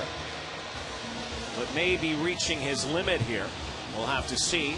Jose Bautista to lead off against a guy who's looking like the guy who was Cy last year. Yeah, getting stronger and stronger as this game goes along. Cliff Lee has retired 6 in a row. He gave up leadoff doubles in the 3rd and 4th inning, but the Jays were not able to bring him around.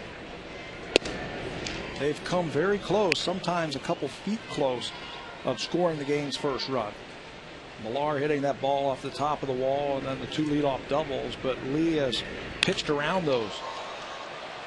Bautista hooks one into the seats.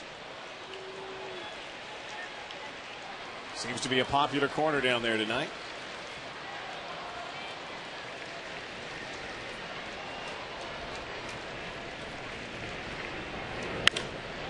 Got your kids here tonight, don't you? Yeah, they're. You got the whole brew, the relatives and everything. Yeah, came up. They're around here somewhere, looking for some baseballs. Do they have your credit card?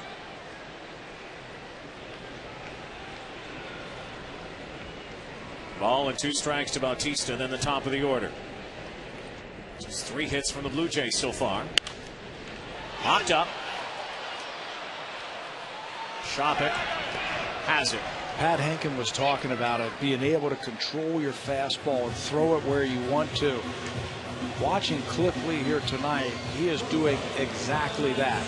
He doesn't throw the hardest in the American League, but boy, can he pitch. He can put a little on, take a little off, throw fastball here, breaking ball when he's behind.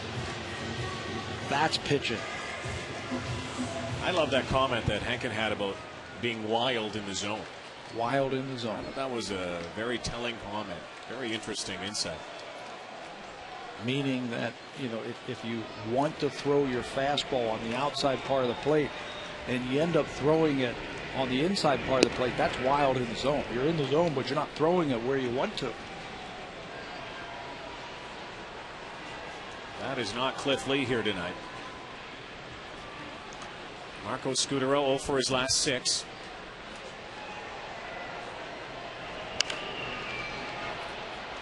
Then Aaron Hill, who's 2 for 2 off of Cliff Lee here tonight.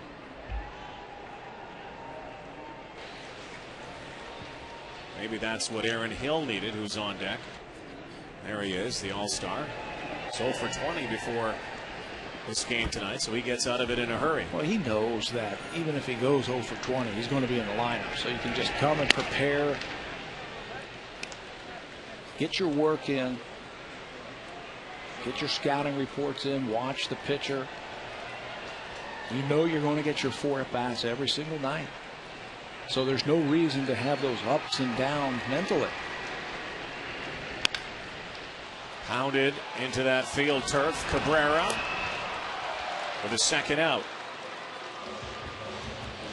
He is smooth at shortstop. Yeah, he is. You can see why the Cleveland Indians wanted to move Peralta over to 3rd base and get Cabrera in his natural position. How he moves to the ball, very smooth hands, good feet, a good quick release, and a strong, accurate throwing arm. If they leave those 2 alone on the left side of the infield, they'll be just fine. Johnny Peralta there at 3rd base.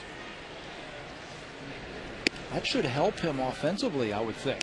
You take away all the things that he has to think about by playing shortstop in the demanding position. Just go over to 3rd base, catch the ball, and get up there and hit home runs.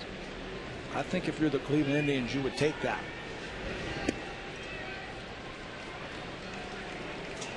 I had a chance to chat with Aaron Hill tonight before the game about his All-Star game experience. And, you know, he said he felt like a little boy out there. He was awestruck and getting a chance to be around the Derek Jeters and just knowing, you know, they see them all the time. But, you know, in that element, he said he can't wait to get back there again. Says he wouldn't mind missing or not having an All-Star break for the rest of his career.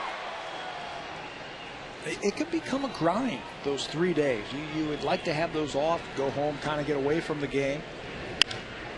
Aaron Hill slicing one out to right. Chu has it. Another 1, 2, 3 for Cliff Lee. 6 innings down here, no runs yet.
12:37 first pitch. First 10,000 kids 14 and under get a Jays school pack brought to you by Teletoon.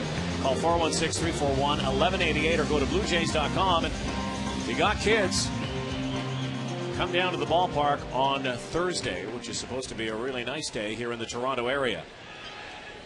Raining in Toronto tonight. We're under the roof. Grady Sizemore gets his fourth look now at Brett Cecil, who may be on a short leash here. Getting close to 100 pitchers. Brian Talbot is warming up in the bullpen.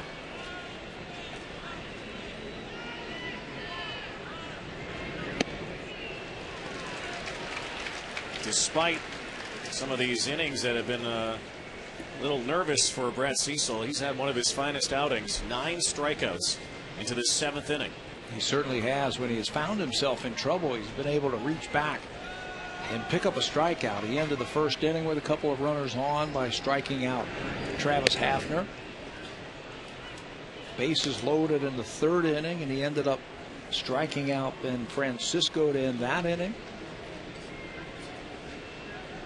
They had the bases loaded in the 4th inning, and the big at-bat was against Shin-Soo Choo, and he got him to hit into a double play, and he's been good ever since. He's retired everybody now.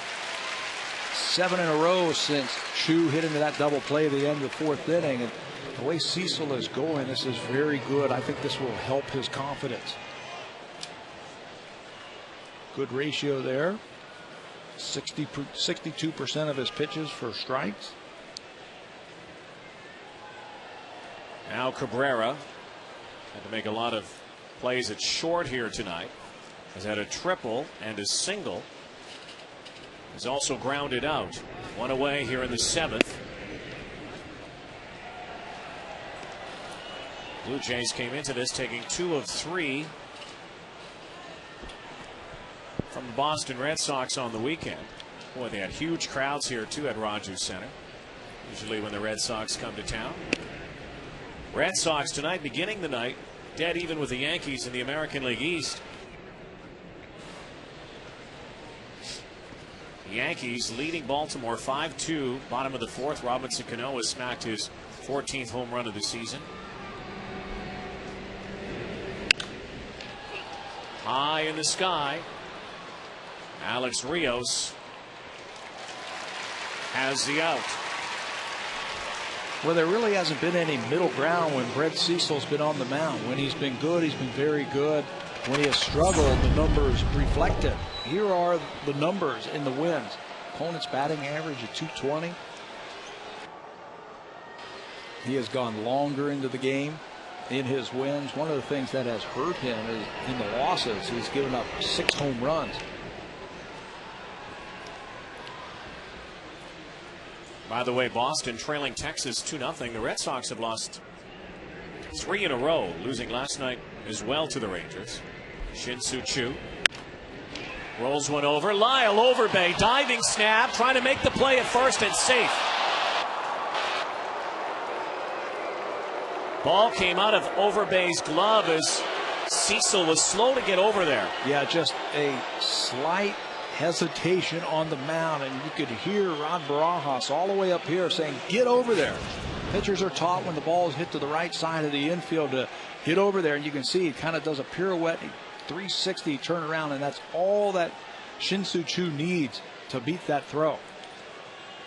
Just could not get ahead of that runner. Good play by Overbay, and a 2-out hit by Choo keeps the inning going. And again, Choo, the guy has stolen 13 bases. He's got some speed at first base. Victor Martinez has been hit by a pitch and walked, and also had a fly out back in the 5th.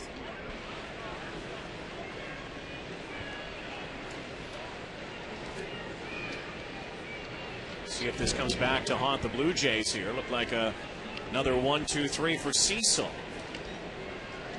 You just mentioned the stolen base by Choo. I don't know if this would be a good time to steal. If he is successful and he gets down to second base, that takes the bat right out of the hands of Victor Martinez. I think they would just walk him and take their chances with Travis Hafner. Martinez fouls it away. That's why I think Eric Wedge is going to elect to keep him there at first base and let Martinez, who has extra base power, try and score him from first base.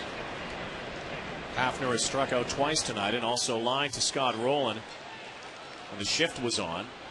Cito looks over the numbers.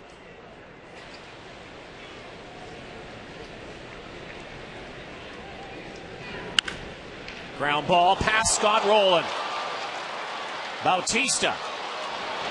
Chu will get the stop sign, and at second base, safe is Martinez. And it looked like Aaron Hill had a chance to make the tag. He certainly did have a chance to make the tag. I don't think he realized how much time he had. Martinez rips the ball right by Scott Rowland down the left field line. The runner, Chu, is going to be held by Joel Skinner, the third base coach. Jose Bautista, we talked about his good, quick, accurate arm, comes up throwing to second base, and Aaron Hill has a lot of time. But he just kind of swipe tags at him. And when he goes back there, Martinez hook slides on him, avoids the tag, and then gets that left hand in there for a double. Boy, that's textbook sliding for all the young kids at home right there from Victor Martinez. So Travis Hafner at the dish now with 2 away. Chu at third, Martinez at second. Rolls it to Hill. On his knees, makes the play and makes amends. And once again, Brett Cecil gets out of trouble. Stretch time at Rogers Center. Scoreless.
A kid performs here tonight. 23-year-old Brett Cecil. Looks like he is shut down for the night. Yeah, how about 7 shutout innings for the youngster? He did run into some trouble, but he was able to pitch his way out of it. The strikeouts, 9 of them. That's a career high. Matched up against Cliff Lee. This is a good one. Vernon Wells struck out the hands of Lee in the fourth. Also grounded into a double play in the first. Fouled away. These are the kind of games where one mistake, boom, and there's a home run and that wins it. Or a mistake defensively to keep an inning going. Something like that. That's what I was thinking about in the top of the inning. When you have pitchers like this kind of matching up against each other. You had a kind of a feeling that, Chu gets on base and Martinez rips one down the line. Things were going well for the Blue Jays. Aaron Hill, maybe a bit of a gaffe there, kind of a lack of concentration. Then good players do that. They make the next play right away. They come right back and they want the ball hit to him. Aaron Hill did just that. He got that ball hit to him, made the out, made the play. That's what I mean. That's what I was thinking about when there was the mental error or a physical error that keeps the inning going, whatever. Sizemore sizes it up and no problem. Now Scott Rowland.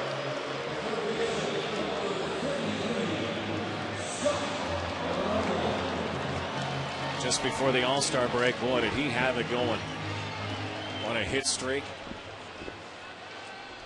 Put his name on the long list of Blue Jays who've had impressive streaks through the year, threatened the all-time mark.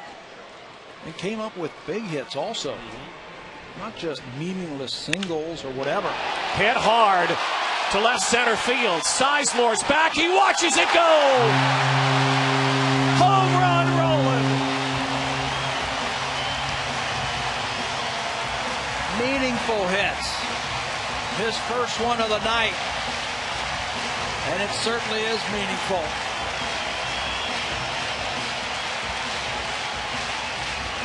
Cliff Lee has given up 9 home runs all year.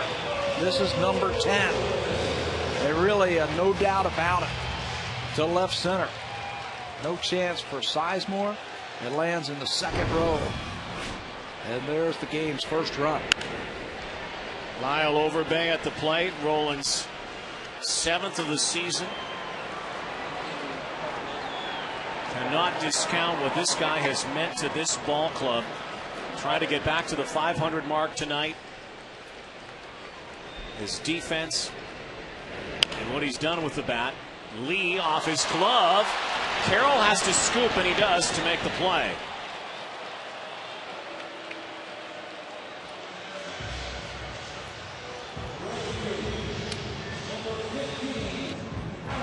Looked like it was going to be a base hit for Lyle Overbay. Lee is an athlete. Look how high up he goes for that ball. Slows it down, but not enough. As Jamie Carroll alertly comes in and underhands it to Martinez for the second out. Brings up Alex Rios for the 3rd time tonight. Blue Jays have only had 4 hits off of Cliff Lee. That's number 5.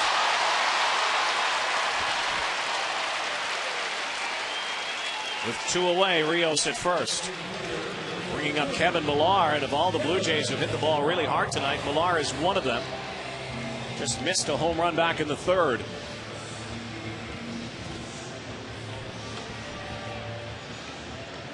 Decisions for the Indians. You know, do you pitch out? Do you quick slide step? Cliff Lee does a good job of holding runners. This is a good time right here for Rios with some good speed to try and get himself into scoring position for that big second run. Leads the Blue Jays with 15 stolen bases. Has been caught 3 times. Shopping getting the sign from the bench. Again, if they do try and steal, it's going to be tough to run on Cliff Lee. He's quick to the plate. Shopping throws well.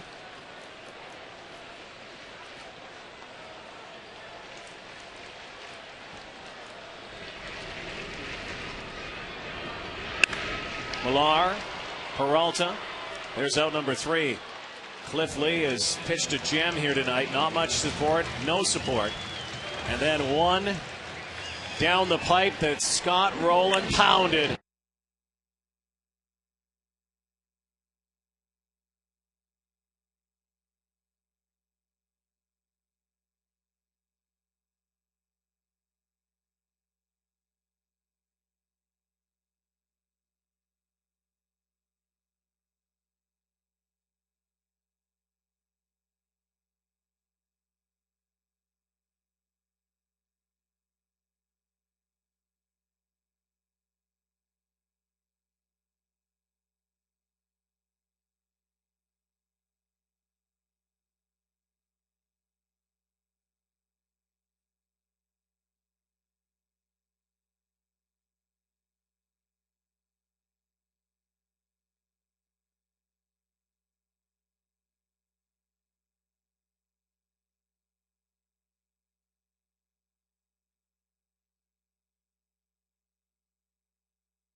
And this year, even on a night when he pitches a near masterpiece, leaves the ball game trailing 1-0. Jeremy Accardo, that bright blue glove on the hill now for the Blue Jays in relief of Brett Cecil. It's up to the bullpen now. Accardo has done a good job of late. Pitching late in the game, he has shared the 8th inning with Jason Frazier over the last week or so. Accardo's last 4 appearances have been scoreless. When he's got that fastball working and that little split, he'll pick up lots of strikeouts. He will face the number 6 hitter, Johnny Peralta.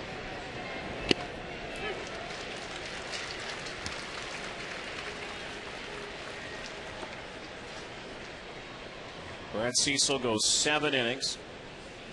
Impressive innings, considering what he had to get out of at times. Ricardo quickly ahead on Peralta, followed by Ben Francisco, then Jamie Carroll.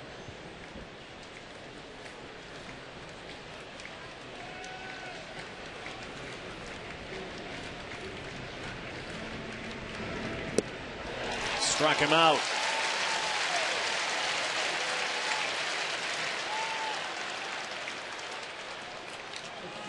Week 4 in the Canadian Football League kicks off Thursday night. Hamilton Tiger Cats have won 2 in a row against the undefeated Montreal Alouettes.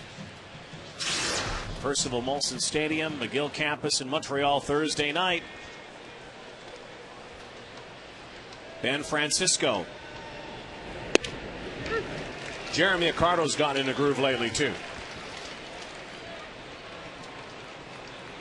He allowed his first run back on June 29th. That was that game down in Tampa. His last 4, though, have been scoreless, covering 3 1/3 innings. Last time we saw him was a few days ago. He just got 1/3 of an inning, faced 1 batter against the Boston Red Sox, retired him. Check swing, appeal. No, says C.B. Buckner.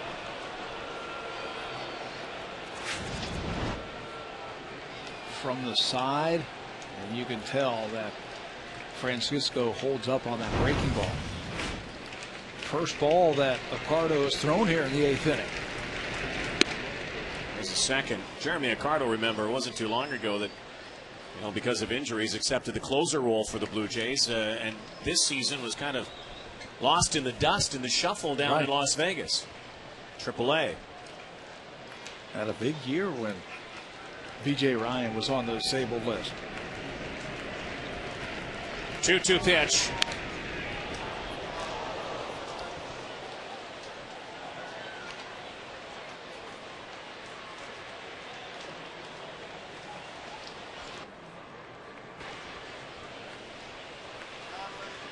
One nothing Jays on the Scott Rowland home run in the bottom of the 7th in what has been a pitcher's duel here tonight.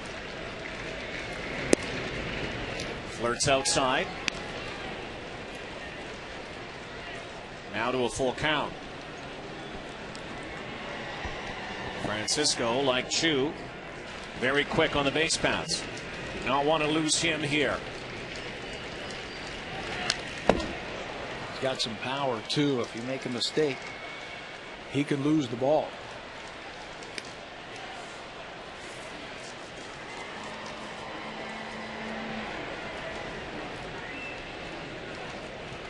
Accardo's only given up 2 home runs this year. Averaging about a strikeout per inning. Broken bat, shattered. Aaron Hill makes the play.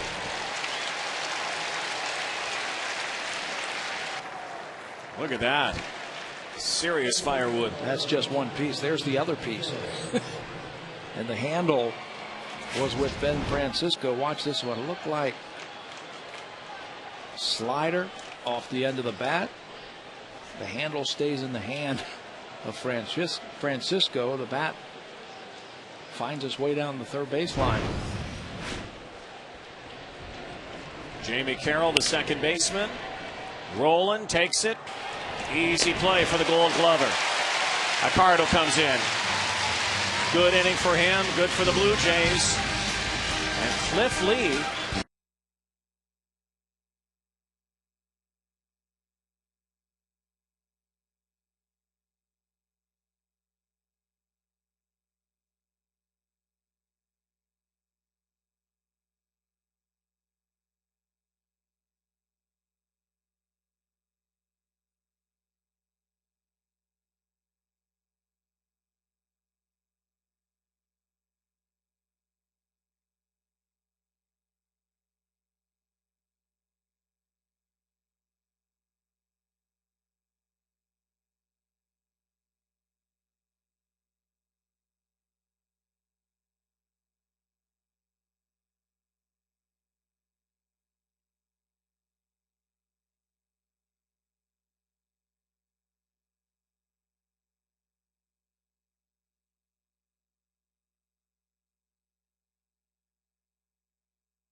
Blue Jays clinging to a 1-0 lead. That one run courtesy of Scott Rowland. The Blue Jays previous at bat in the 7th inning. Rod Barajas, Jose Bautista, Marco Scutaro as Eric Wedge keeps Cliff Lee in the ball game. Why not? Only 89 pitches, and it's still a chance for him to get the W here. Yeah, the way the bullpen has been for the Cleveland Indians this year, you got to give Cliff Lee a chance to win the game. Just one mistake so far today. That was the home run to Rowland. Has not walked anybody. That's his MO. Do you know he has just walked 3 left-handed batters all season long?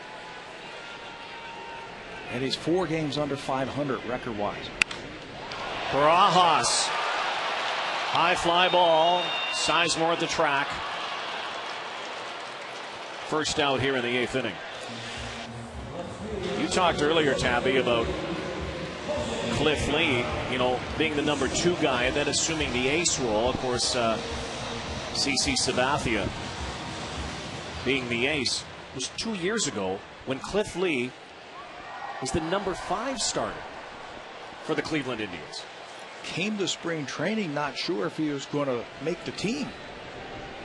He has battled some injuries over the years as Bautista slashes that ball to second baseman. 2 down quickly here in the 8th inning. But came to spring training last year. He was healthy. He got into a groove and never left. It's the alpha dog there now. And all the talk about the Roy Halladay deal, Cliff Lee is a perfect example about what you can get when you have to deal your star away. He was part of one of the biggest deals for a big star pitcher at the time with the Montreal Expos of Bartolo Colon. I remember when Colon was traded to Montreal, and the people in Cleveland were just going crazy. How can you trade our best pitcher? And the response from the Indian was, just wait till you see what we got back for him. And look what they did get back. A guy named Lee Stevens, Brandon Phillips, Cliff Lee, and Grady Sizemore. So it can work if you do your homework and your scouts know what they're doing. You have a guy who is desperate, a general manager who is desperate for some pitchers. They might give away 3-4 of their better minor league players. How can you not have one guy turn into 4 good players? I mean, you have to think about that. It's a gamble, yes. It's a gamble. The 0-2 outside. Well, it's a poker game right now. And before tonight's game, J.P. Ricciardi said it's unlikely that he would move Roy Halladay. Gave him really the deadline of July 28th, not the 31st. Said he would let him pitch that final start and not make a deal. Do it in the offseason. Up the middle, base hit for Marco Scutaro.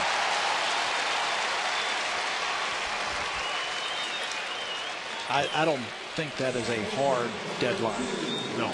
The 20th. I really don't.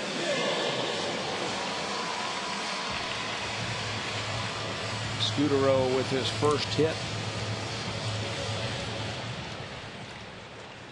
Eric Wedge now watching. Aaron Hill 2 for 3 night.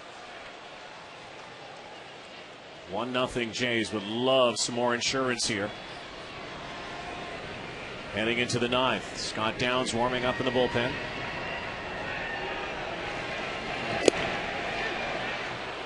Takes a look at the first one. It's a strike.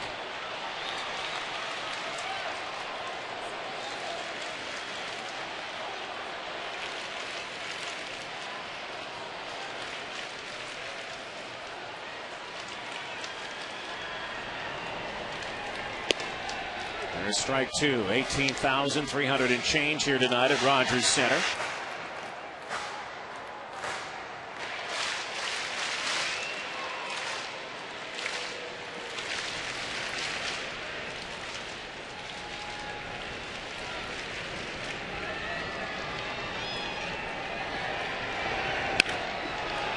Peralta. Another put out for him. We head to the 9th. 1-0 Toronto. And the closer, Downs, is coming out.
Downs, Blue Jays closer.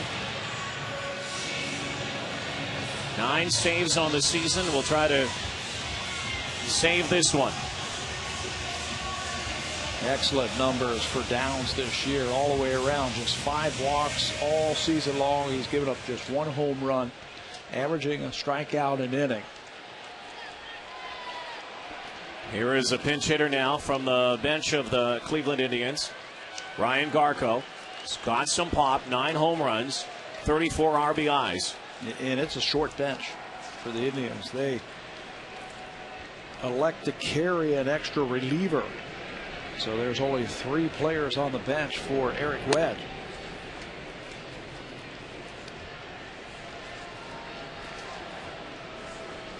Garco hits for Kelly Shopik, the Cleveland catcher. Scutaro Has to hurry. Quick throw.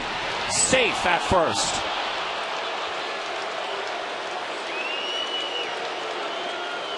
Marco Scudero knocked that down, but it would have been really tough. Yeah, he stumbled just a little bit when he caught that ball.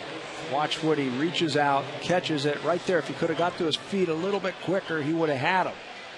Garco legs it out just ahead of that throw. He has been their pinch hitter that has tried the most. He was 0 for 7 coming up with that at bat. Comes in, gets on base, and now he'll be pulled for a pinch runner. Boy, if this goes to extra innings, Eric Wedge doesn't have a whole lot left. One bench player after that. But Grady Sizemore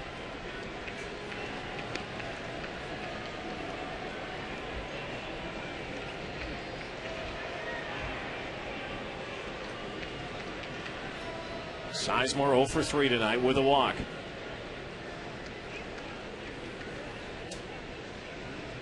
Nobody out.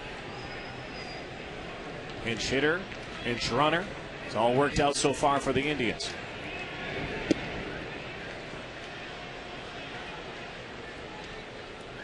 Asdrubal Cabrera is on deck, then Shin-Soo Choo.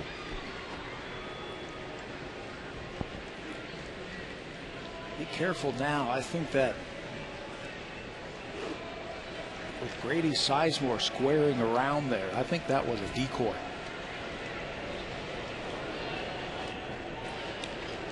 Generally speaking, you don't play for the tie on the road because the home team's got the last at bat.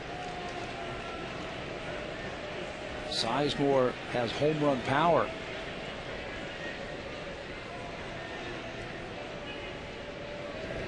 Squares, lays it down. A runner will make it to second and get to third.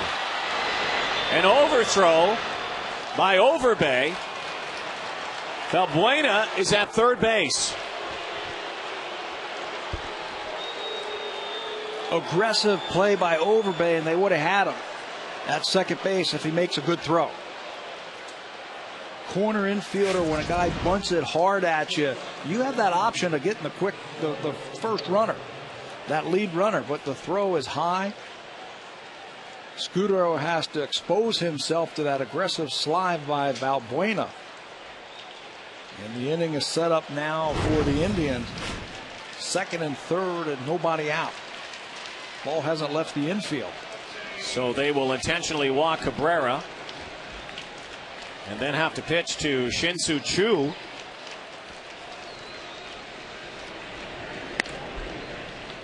So the sacrifice bunt by Grady Sizemore, then the error by Overbay. And nobody out. And the Blue Jays in a mess of trouble here in the top of the ninth. Well, they've been in trouble all day long, but they've been able to find a way out of it.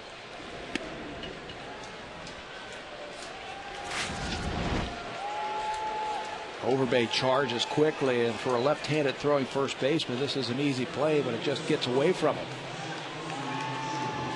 He knows he made a bad play, but it's an aggressive play. If he makes that play and makes a good throw, he's out. This whole inning would be different. Finally, Cliff Lee is saying a chance for some support. Indians have had the bases full a number of times here tonight. And here's how they play it. They've got the corners in, so anything on the ground to the first baseman, third baseman, or pitcher, they're coming home to first.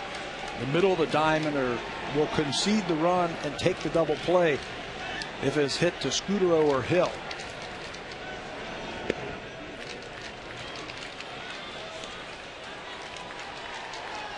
There's the corner infield. They're going to play it home to first on anything on the ground. In the middle of the diamond, Scudero, Hill, the shortstop and second baseman. They'll turn two at second. They'll concede the tying run. Shooter rolling. Comes home. Barajas gets the out. Trouble handling the ball, though, and they couldn't turn to. Chu would have made it to first anyway. So one out here in the ninth. Fielder's choice. Roland comes home. That's a force play right there. The runner is taught to try and slide into the legs of the catcher so he can't continue on to first base and make a double play. Valbuena does right that, goes right after Barajas, like breaking up a double play at second. Bases still full. One away. Sizemore, Cabrera, Chu on base. Now the corner is back. The corner infielders are back. They'll go around the diamond depending on where the ball takes him. If it's to Roland's left, he'll go around the diamond. If it goes to his right, it'll be third to first. Victor Martinez swinging, fouling it away. Martinez ripped one down the line for a double back in the seventh.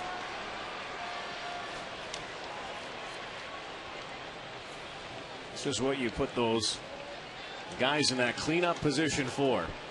Number 4 hitter, bases full. He is their top RBI man.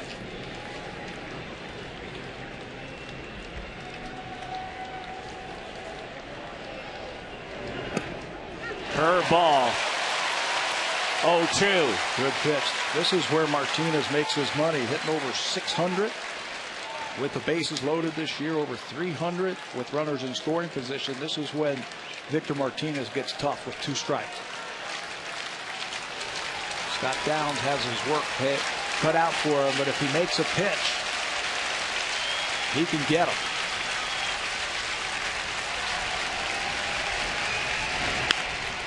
Drilled into the corner. 1 run will score.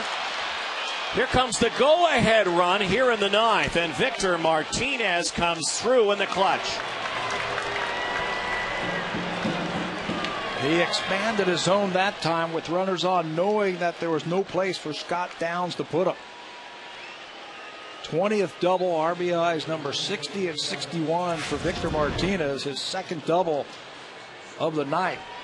Looked like a little bit of a wrinkle breaking ball, and he rips it down the left field line for 2 runs.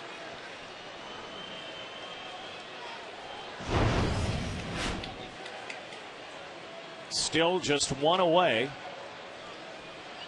Travis Hafner at the plate. Lyle Overbay.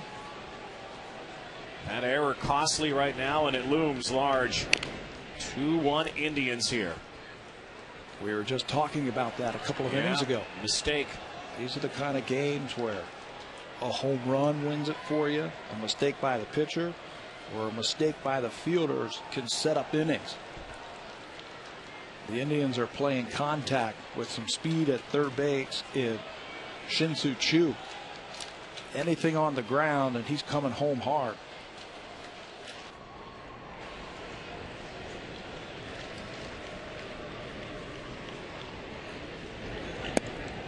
Look at that right side of the infield. Ready to charge. Aaron Hill and Overbay. Big hitter like Travis Hafner, you don't have to come in all the way because he can hit a ball so hard. You can play back by the edge of the dirt and still be in. They got that shift on. Scott Rowland is really kind of third baseman, shortstop right now. Yeah, he's got to hold Chu close to the bag at third. He can't play that position where we saw him earlier in the game where he's straightaway shortstop. There's a big hole between Rowland and Marco Scutero, who's really second base position right now. Just see if it plays out. Aim right for that umpire. That's Mike Everett out there at second base. If you're the hitter, that's where you're trying to hit the ball, right where he's standing.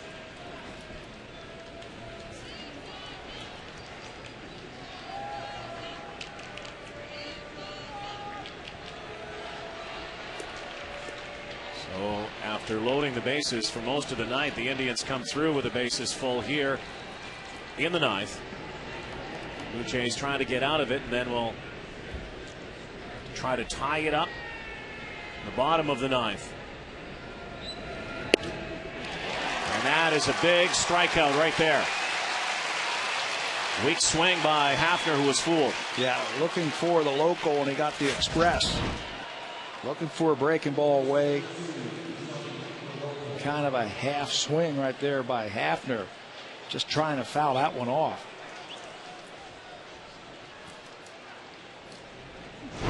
So 2 away. Johnny Peralta.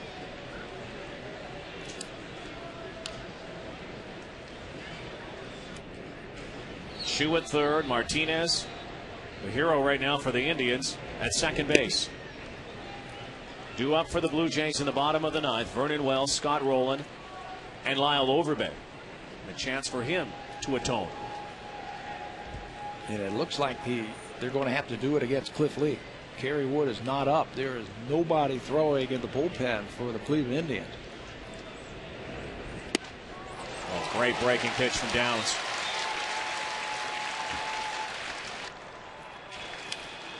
And that's baseball. Make a mistake, get back on the horse, and try to get it back in the next inning.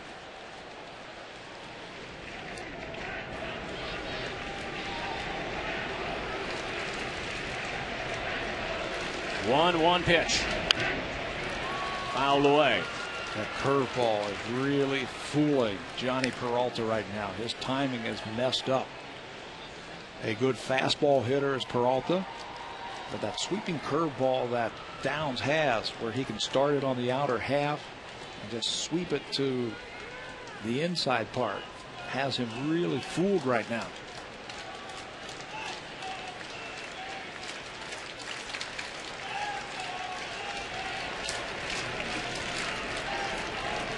Trying to stop the bleeding. In the dirt. The only danger sometimes of that breaking pitch is it's a little erratic. Guy at third base. You have to have a lot of confidence in your catcher. And the Blue Jay pitchers do with Rob Barajas. He has done a great job all season long. He and Raul Chavez of blocking balls in the dirt and keeping him in front of him.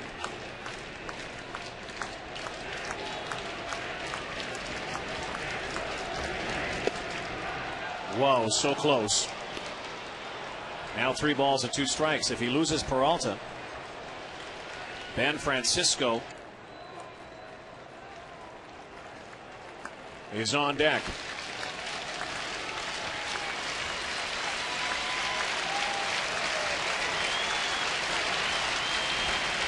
Huge pitch right here.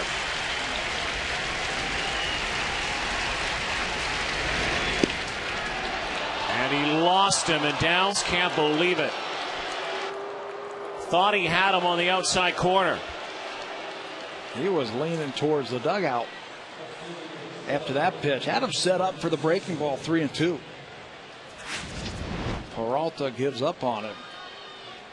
Gives up on that sweeping breaking ball, and it hits Barajas right in the glove, but where did it cross the plate? Jerry Davis, the home plate umpire, looking at it and saying no. Peralta thought not as well. Now Francisco. He's had a double here tonight. 1 for 4 night for the left fielder.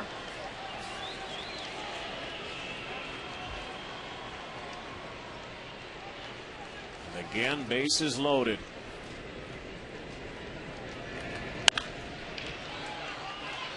Ground ball to Rowland, makes the play at second base. But 2 come across for the Indians. And now the Blue Jays have to play catch up in the bottom of the ninth.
A heads-up play. That's a fair ball.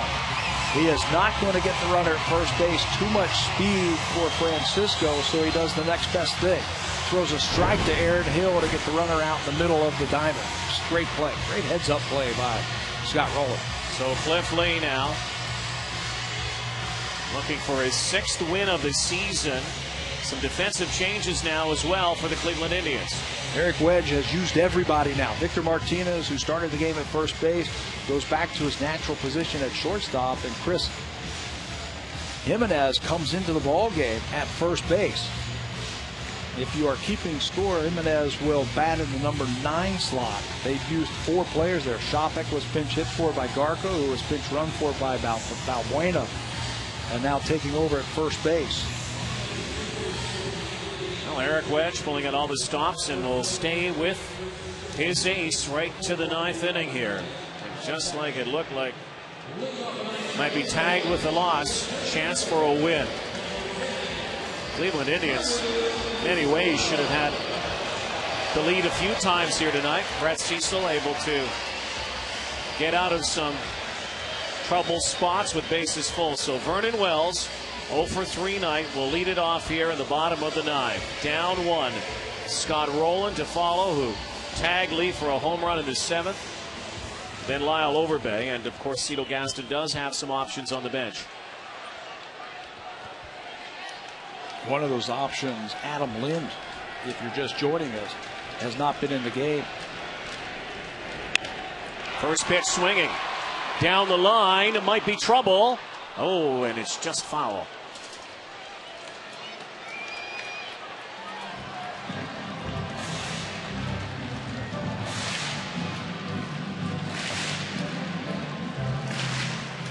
And he's got the gloves on and ready.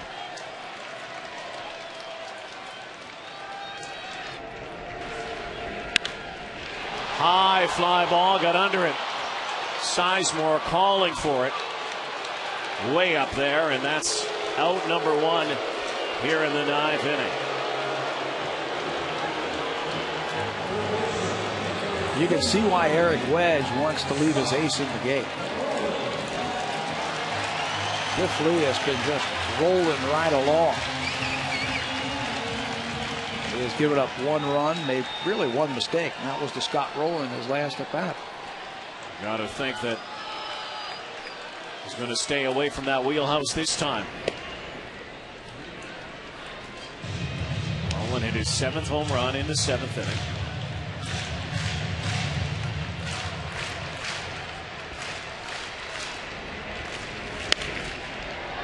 Fouls it away. 1 ball, 1 strike. Still throwing hard, 92 miles an hour here in the 9th inning. Blue Jays trying to come back and bring their record back to 500. The Indians have lost 8 of their last 11 games. Breaking pitch is fouled away, and this is usually where Scott Rowland gets tough, but Cliff Lee now at 104 pitches has not shown any signs of fatigue here tonight. Still pounding the strike zone with a good fastball. The home run that he hit was a ball that was out over the plate. They'll probably try and crowd him.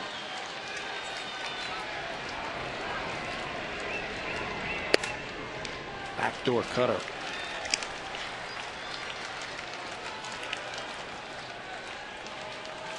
Two balls and 2 strikes. Lyle Overbay in that on-deck circle. Roller. Cabrera with the long throw, and Rowland is safe.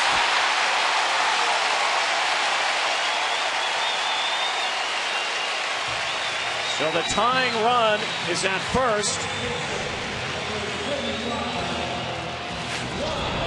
He knows that he has a chance for an infield single and a chance for his team to win this game. Coming out of that box hard. An infield single for Rowland, his 2nd hit of the night. And now a chance for Lyle Overbay against Cliff Lee. The outfield is very deep for Overbay. They don't want anything over their heads where Rowland can score. First pitch swinging. Peralta calling for it in foul territory. 2 away. Now Alex Rios.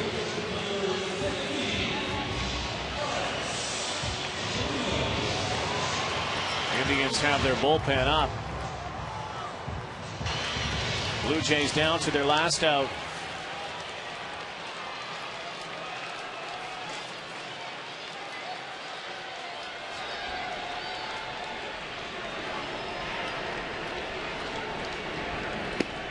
Blue Jays have been coming back all season long. They have 18 come from behind wins this year.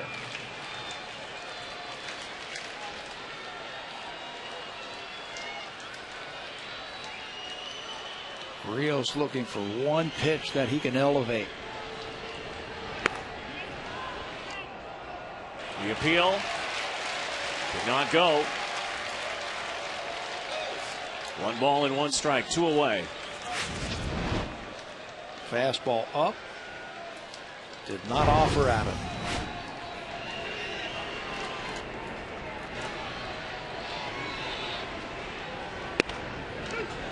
Down Broadway, 1 ball and 2 strikes.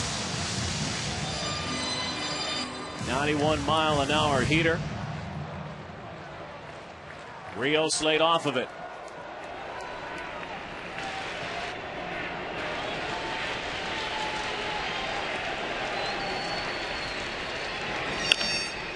Grounded to Carroll. This ball game is over.